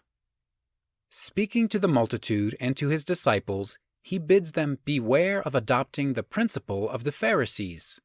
He points out that while the Pharisees are just and righteous men, honorable judges, true lawgivers, and upright in their dealings with men, they love the uppermost seats at feasts and greetings in the marketplace, and to be called Master, Master. And in comparison with this principle, he says, "He that will be great among you, let him serve." The average person's idea of a great man, rather than of one who serves, is of one who succeeds in getting himself served. He gets himself in a position to command men, to exercise power over them, making them obey his will. The exercise of dominion over other people, to most persons, is a great thing. Nothing seems to be sweeter to the selfish soul than this. You will always find every selfish and undeveloped person trying to domineer over others, to exercise control over other men. Savage men were no sooner placed upon the earth than they began to enslave one another. For ages, the struggle in war, diplomacy, politics, and government has been aimed at the securing of control over other men. Kings and princes have drenched the soil of the earth in blood and tears in the effort to extend their dominion and their power to rule more people. The struggle of the business world today is the same as that on the battlefields of Europe a century ago, so far as the ruling principle is concerned. Robert G. Ingersoll could not understand why men like Rockefeller and Carnegie seek for more money and make themselves slaves to the business struggle when they already have more than they can possibly use. He thought it a kind of madness and illustrated it as follows. Suppose a man had 50,000 pairs of pants, 75,000 vests, 100,000 coats, and 150,000 neckties. What would you think of him if he arose in the morning before light and worked until after it was dark every day, rain or shine, in all kinds of weather, merely to get another necktie? But it is not a good simile. The possession of neckties gives a man no power over other men, while the possession of dollars does. Rockefeller, Carnegie, and their kind are not after dollars, but power. It is the principle of the Pharisee. It is the struggle for the high place. It develops able men, cunning men, resourceful men, but not great men. I want you to contrast these two ideas of greatness sharply in your minds. He that will be great among you, let him serve. Let me stand before the average American audience and ask the name of the greatest American, and the majority will think of Abraham Lincoln. And is this not because in Lincoln, above all the other men who have served us in public life, we recognize the spirit of service? Not servility, but service. Lincoln was a great man because he knew how to be a great servant.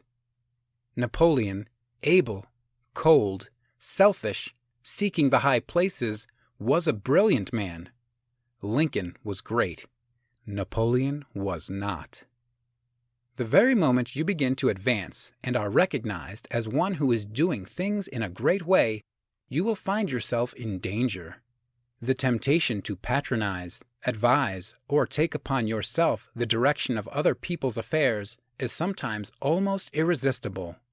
Avoid, however, the opposite danger of falling into servility, or of completely throwing yourself away in the service of others. To do this has been the ideal of a great many people. The completely self-sacrificing life has been thought to be the Christ-like life, because, as I think, of a complete misconception of the character and teachings of Jesus. I have explained this misconception in a little book which I hope you may all sometime read, A New Christ. Thousands of people, imitating Jesus as they suppose, have belittled themselves and given up all else to go about doing good, practicing an altruism that is really as morbid and as far from great as the rankest selfishness. The finer instincts which respond to the cry of trouble or distress are not by any means all of you. They are not necessarily the best part of you. There are other things you must do besides helping the unfortunate, although it is true that a large part of the life and activities of every great person must be given to helping other people. As you begin to advance, they will come to you. Do not turn them away, but do not make the fatal error of supposing that the life of complete self-abnegation is the way of greatness. To make another point here, let me refer to the fact that Swedenborg's classification of fundamental motives is exactly the same as that of Jesus. He divides all men into two groups, those who live in pure love and those who live in what he calls the love of ruling for the love of self. It will be seen that this is exactly the same as the lust for place and power of the Pharisees. Swedenborg saw this selfish love of power as the cause of all sin. It was the only evil desire of the human heart, from which all other evil desires sprang. Over against this he places pure love. He does not say love of God or love of man, but merely love. Nearly all religionists make more of love and service to God than they do of love and service to man. But it is a fact that love to God is not sufficient to save a man from the lust for power. For some of the most ardent lovers of the deity have been the worst of tyrants. Lovers of God are often tyrants, and lovers of men are often meddlesome and officious. End of Chapter 18. Chapter 19 of The Science of Being Great by Wallace D. Wattles. A View of Evolution. But how shall we avoid throwing ourselves into altruistic work if we are surrounded by poverty, ignorance, suffering, and every appearance of misery, as very many people are? Those who live where the withered hand of want is thrust upon them from every side, appealingly for aid, must find it hard to refrain from continuous giving. Again, there are social and other irregularities, injustices done to the weak, which fire generous souls with an almost irresistible desire to set things right. We want to start a crusade. We feel that the wrongs will never be righted until we give ourselves wholly to the task. In all this we must fall back upon the point of view.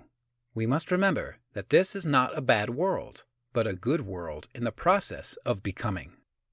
Beyond all doubt, there was a time when there was no life upon this earth. The testimony of geology to the fact that the globe was once a ball of burning gas and molten rock, clothed about with boiling vapors, is indisputable. And we do not know how life could have existed under such conditions. That seems impossible. Geology tells us that later on a crust formed, the globe cooled and hardened, the vapors condensed and became mist or fell in rain. The cooled surface crumbled into soil. Moisture accumulated. Ponds and seas were gathered together, and at last, somewhere in the water or on the land, appeared something that was alive.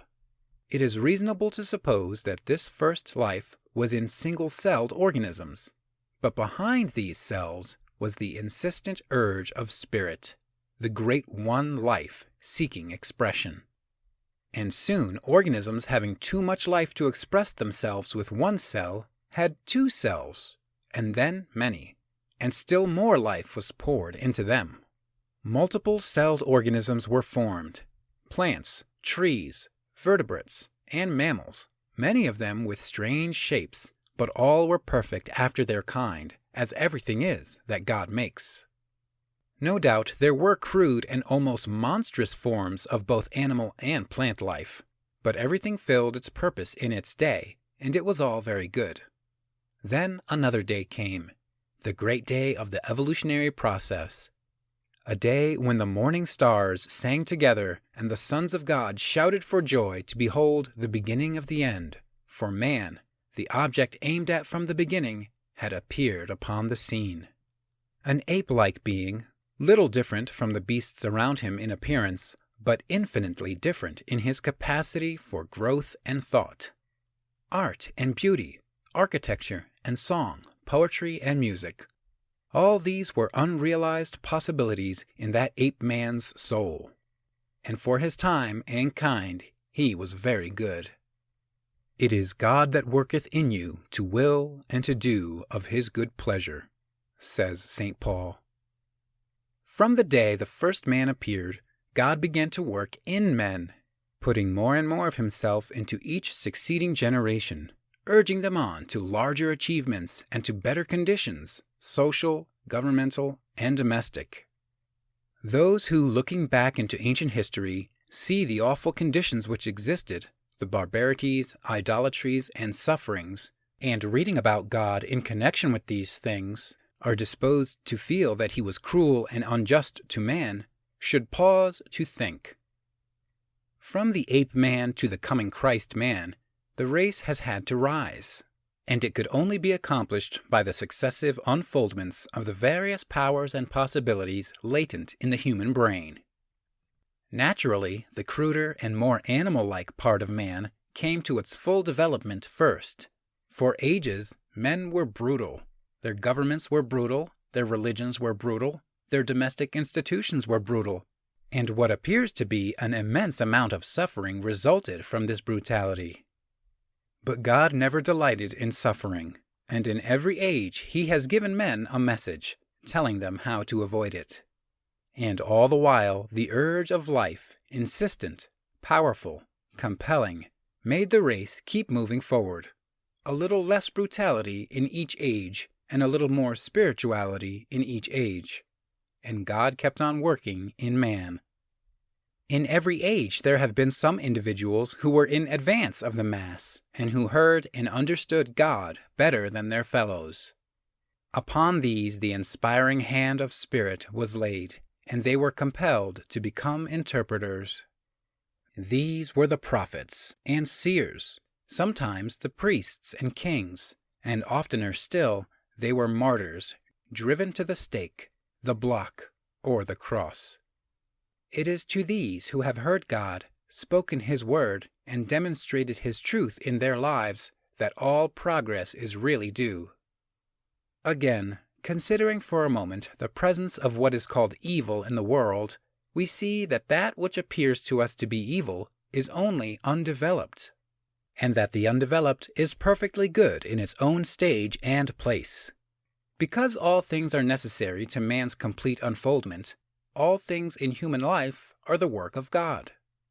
The graft rings in our cities, the red light districts and their unfortunate inmates, these he consciously and voluntarily produced. Their part in the plan of unfoldment must be played. And when their part has been played, he will sweep them off the stage, as he did the strange and poisonous monsters which filled the swamps of the past ages. In concluding this vision of evolution, we might ask why it was all done. What is it for? This question should be easy for the thoughtful mind to answer. God desired to express himself, to live in form, and not only that, but to live in a form through which he could express himself on the highest moral and spiritual plane. God wanted to evolve a form in which he could live as a God and manifest himself as a God. This was the aim of the evolutionary force. The ages of warfare, bloodshed, suffering, injustice, and cruelty were tempered in many ways with love and justice as time advanced. And this was developing the brain of man to a point where it should be capable of giving full expression to the love and justice of God. The end is not yet. God aims not at the perfection of a few choice specimens for exhibition, like the large berries at the top of the box, but at the glorification of the race. The time will come when the kingdom of God shall be established on earth, the time foreseen by the dreamer of the Isle of Patmos, when there shall be no more crying, neither shall there be any more pain, for the former things are all passed away, and there shall be no night there. End of Chapter 19. Chapter 20 of The Science of Being Great by Wallace D. Wattles. Serving God. I have brought you thus far through the 2 preceding chapters with a view to finally settling the question of duty. This is one that puzzles and perplexes very many people who are earnest and sincere, and gives them a great deal of difficulty in its solution. When they start out to make something of themselves and to practice the science of being great, they find themselves necessarily compelled to rearrange many of their relationships. There are friends who perhaps must be alienated.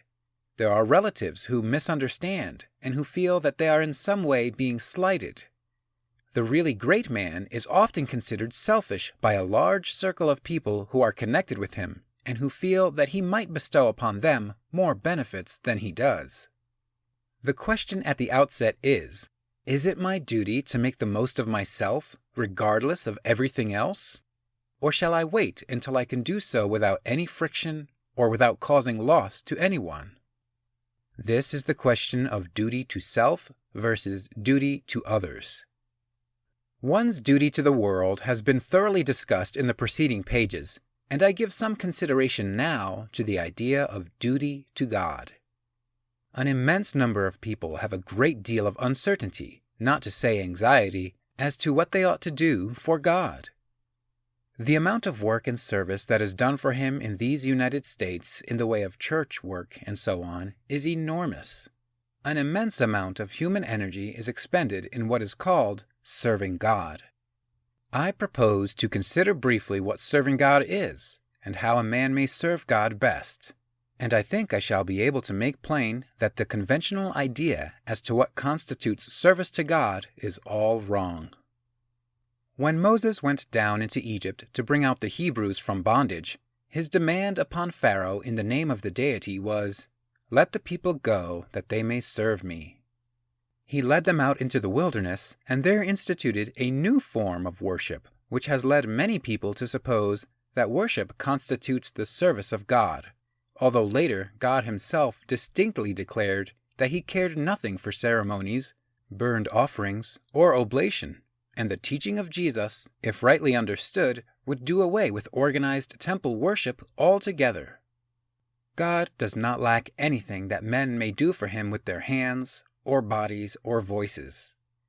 St. Paul points out that man can do nothing for God does not need anything. The view of evolution which we have taken shows God seeking expression through man. Through all the successive ages in which His Spirit has urged man up the height, God has gone on seeking expression. Every generation of men is more godlike than the preceding generation. Every generation of men demands more in the way of fine homes, pleasant surroundings, congenial work, rest, travel, and opportunity for study than the preceding generation. I have heard some short-sighted economists argue that the working people of today ought surely to be fully contented because their condition is so much better than that of the working man 200 years ago who slept in a windowless hut on a floor covered with rushes in company with his pigs. If that man had all that he was able to use for the living of all the life he knew how to live, he was perfectly content, and if he had lack, he was not contented. The man of today has a comfortable home, and very many things indeed that were unknown a short period back in the past. And if he has all that he can use for the living of all the life he can imagine, he will be content. But he is not content. God has lifted the race so far that any common man can picture a better and more desirable life than he is able to live under existing conditions. And so long as this is true, so long as a man can think and clearly picture to himself a more desirable life, he will be discontented with the life he has to live, and rightly so. That discontent is the Spirit of God, urging men on to more desirable conditions. It is God who seeks expression in the race. He worketh in us to will and to do. The only service you can render God is to give expression to what He is trying to give the world through you. The only service you can render God is to make the very most of yourself in order that God may live in you to the utmost of your possibilities. In a former work of this series, The Science of Getting Rich, I refer to the little boy at the piano, the music in whose soul could not find expression through his untrained hands. This is a good illustration of the way the Spirit of God is over, about, around, and in all of us, seeking to do great things with us, so soon as we will train our hands and feet, our minds, brains, and bodies to do His service. Your first duty to God, to yourself, and to the world is to make yourself as great a personality in every way as you possibly can. And that, it seems to me, disposes of the question of duty. There are one or two other things which might be disposed of in closing this chapter. I have written of opportunity in a preceding chapter. I have said, in a general way, that it is within the power of every man to become great, just as in the science of getting rich, I declared that it is within the power of every man to become rich. But these sweeping generalizations need qualifying. There are men who have such materialistic minds that they are absolutely incapable of comprehending the philosophy set forth in these books. There is a great mass of men and women who have lived and worked until they are practically incapable of thought along these lines, and they cannot receive the message. Something may be done for them by demonstration, that is, by living the life before them, but that is the only way they can be aroused. The world needs demonstration more than it needs teaching. For this mass of people, our duty is to become as great in personality as possible in order that they may see and desire to do likewise. It is our duty to make ourselves great for their sakes, so that we may help prepare the world that the next generation shall have better conditions for thought. One other point. I am frequently written to by people who wish to make something of themselves and to move out into the world, but who are hampered by home ties, having others more or less dependent upon them, whom they fear would suffer if left alone. In general, I advise such people to move out fearlessly and to make the most of themselves. If there is a loss at home, it will be only temporary and apparent. For in a little while, if you follow the leading of Spirit, you will be able to take better care of your dependents than you have ever done before. End of Chapter 20. Chapter 21 of The Science of Being Great by Wallace D. Wattles. A Mental Exercise. The purpose of mental exercises must not be misunderstood. There is no virtue in charms or formulated strings of words. There is no shortcut to development by repeating prayers or incantations.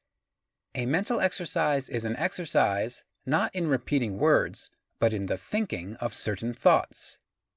The phrases that we repeatedly hear become convictions, as Goethe says, and the thoughts that we repeatedly think become habitual and make us what we are. The purpose in taking a mental exercise is that you may think certain thoughts repeatedly until you form a habit of thinking them. Then they will be your thoughts all the time. Taken in the right way and with an understanding of their purpose, mental exercises are of great value. But taken as most people take them, they are worse than useless. The thoughts embodied in the following exercise are the ones you want to think. You should take the exercise once or twice daily, but you should think the thoughts continuously. That is, do not think them twice a day for a stated time and then forget them until it is time to take the exercise again. The exercise is to impress you with the material for continuous thought.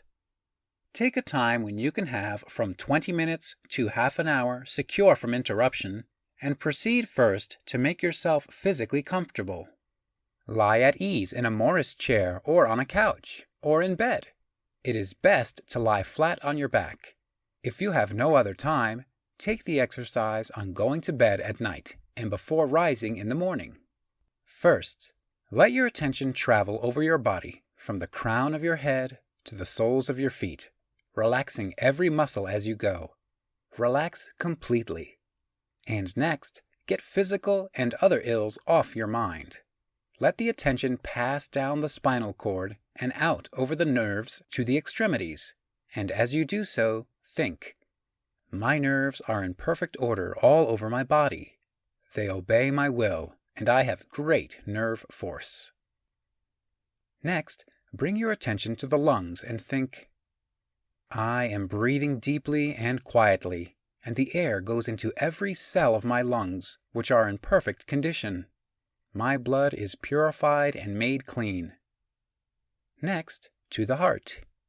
My heart is beating strongly and steadily, and my circulation is perfect, even to the extremities. Next, to the digestive system. My stomach and bowels perform their work perfectly. My food is digested and assimilated, and my body rebuilt and nourished. My liver, kidneys, and bladder each perform their several functions without pain or strain. I am perfectly well. My body is resting, my mind is quiet, and my soul is at peace. I have no anxiety about financial or other matters. God, who is within me, is also in all things I want, impelling them toward me. All that I want is already given to me. I have no anxiety about my health, for I am perfectly well. I have no worry or fear whatever. I rise above all temptation to moral evil. I cast out all greed, selfishness, and narrow personal ambition. I do not hold envy, malice, or enmity toward any living soul. I will follow no course of action which is not in accord with my highest ideals. I am right, and I will do right. Viewpoint. All is right with the world. It is perfect and advancing to completion. I will contemplate the facts of social, political, and industrial life only from this high viewpoint. Behold, it is all very good. I will see all human beings, all my acquaintances, friends, neighbors, and the members of my own household in the same way. They are all good. Nothing is wrong with the universe. Nothing can be wrong but my own personal attitude. And henceforth I keep that right. My whole trust is in God. Consecration. I will obey my soul and be true to that within me which is highest. I will search within for the pure idea of right in all things, and when I find it, I will express it in my outward life. I will abandon everything I have outgrown for the best I can think. I will have the highest thoughts concerning all my relationships, and my manner and action shall express these thoughts. I surrender my body to be ruled by my mind. I yield my mind to the dominion of my soul, and I give my soul to the guidance of God. Identification. There is but one substance and source, and of that I am made, and with it I am one. It is my Father. I proceeded forth and came from it. My Father and I are one, and my Father is greater than I, and I do His will. I surrender myself to conscious unity with pure spirit. There is but one, and that one is everywhere. I am one with the eternal consciousness. Idealization. Form a mental picture of yourself as you want to be, and at the greatest height your imagination can picture. Dwell upon this for some little time, holding the thought, this is what I really am. It is a picture of my own soul. I am this now in soul, and I am becoming this in outward manifestation. Realization. I appropriate to myself the power to become what I want to be and to do what I want to do. I exercise creative energy. All the power there is mine. I will arise and go forth with power and perfect confidence. I will do mighty works in the strength of the Lord my God. I will trust and not fear, for God is with me. End of Chapter 21. Chapter 22 of The Science of Being Great by Wallace D. Wattles. A summary of the science of being great. All men are made of the one intelligent substance, and therefore all contain the same essential powers and possibilities. Greatness is equally inherent in all, and may be manifested by all. Every person may become great. every constituent of God is a constituent of man. Man may overcome both heredity and circumstances by exercising the inherent creative power of the soul. If he is to become great, the soul must act and must rule the mind and the body. Man's knowledge is limited, and he falls into error through ignorance. To avoid this, he must connect his soul with universal spirit. Universal spirit is the intelligent substance from which all things come. It is in and through all things. All things are known to this universal mind, and man can so unite himself with it as to enter into all knowledge. To do this, man must cast out of himself everything which separates him from God. He must will to live the divine life, and he must rise above all moral temptations. He must forsake every course of action that is not in accord with his highest ideals.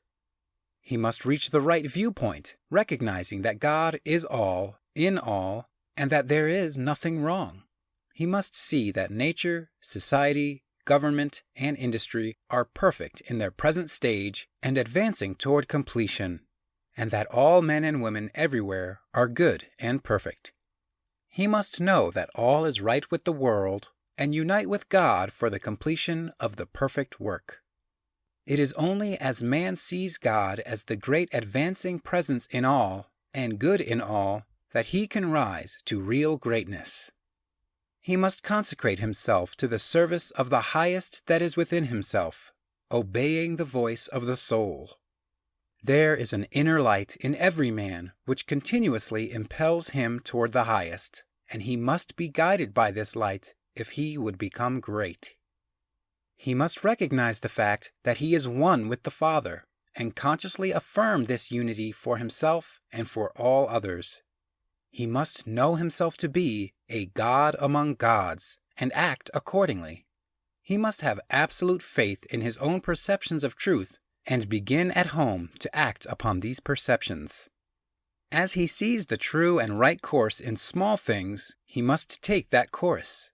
He must cease to act unthinkingly and begin to think, and he must be sincere in his thought. He must form a mental conception of himself at the highest, and hold this conception until it is his habitual thought form of himself. This thought form he must keep continuously in view. He must outwardly realize and express that thought form in his actions. He must do everything that he does in a great way. In dealing with his family, his neighbors, acquaintances, and friends, he must make every act an expression of his ideal. The man who reaches the right viewpoint and makes full consecration, and who fully idealizes himself as great, and who makes every act, however trivial, an expression of the ideal, has already attained to greatness. Everything he does will be done in a great way. He will make himself known and will be recognized as a personality of power. He will receive knowledge by inspiration and will know all that he needs to know. He will receive all the material wealth he forms in his thoughts and will not lack for any good thing.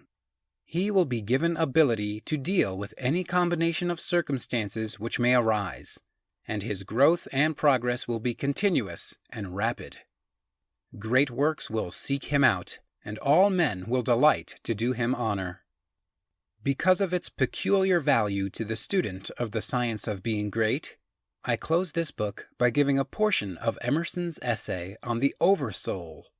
This great essay is fundamental, showing the foundation principles of monism and the science of greatness. I recommend the student to study it most carefully in connection with this book.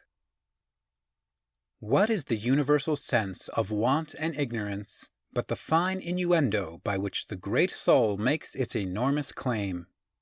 Why do men feel that the natural history of man has never been written, but always he is leaving behind what you have said of him, and it becomes old, and books of metaphysics worthless?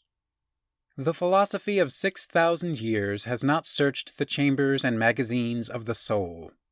In its experiments, there has always remained, in the last analysis, a residuum it could not resolve. Man is a stream whose source is hidden. always our being is descending into us from we know not whence.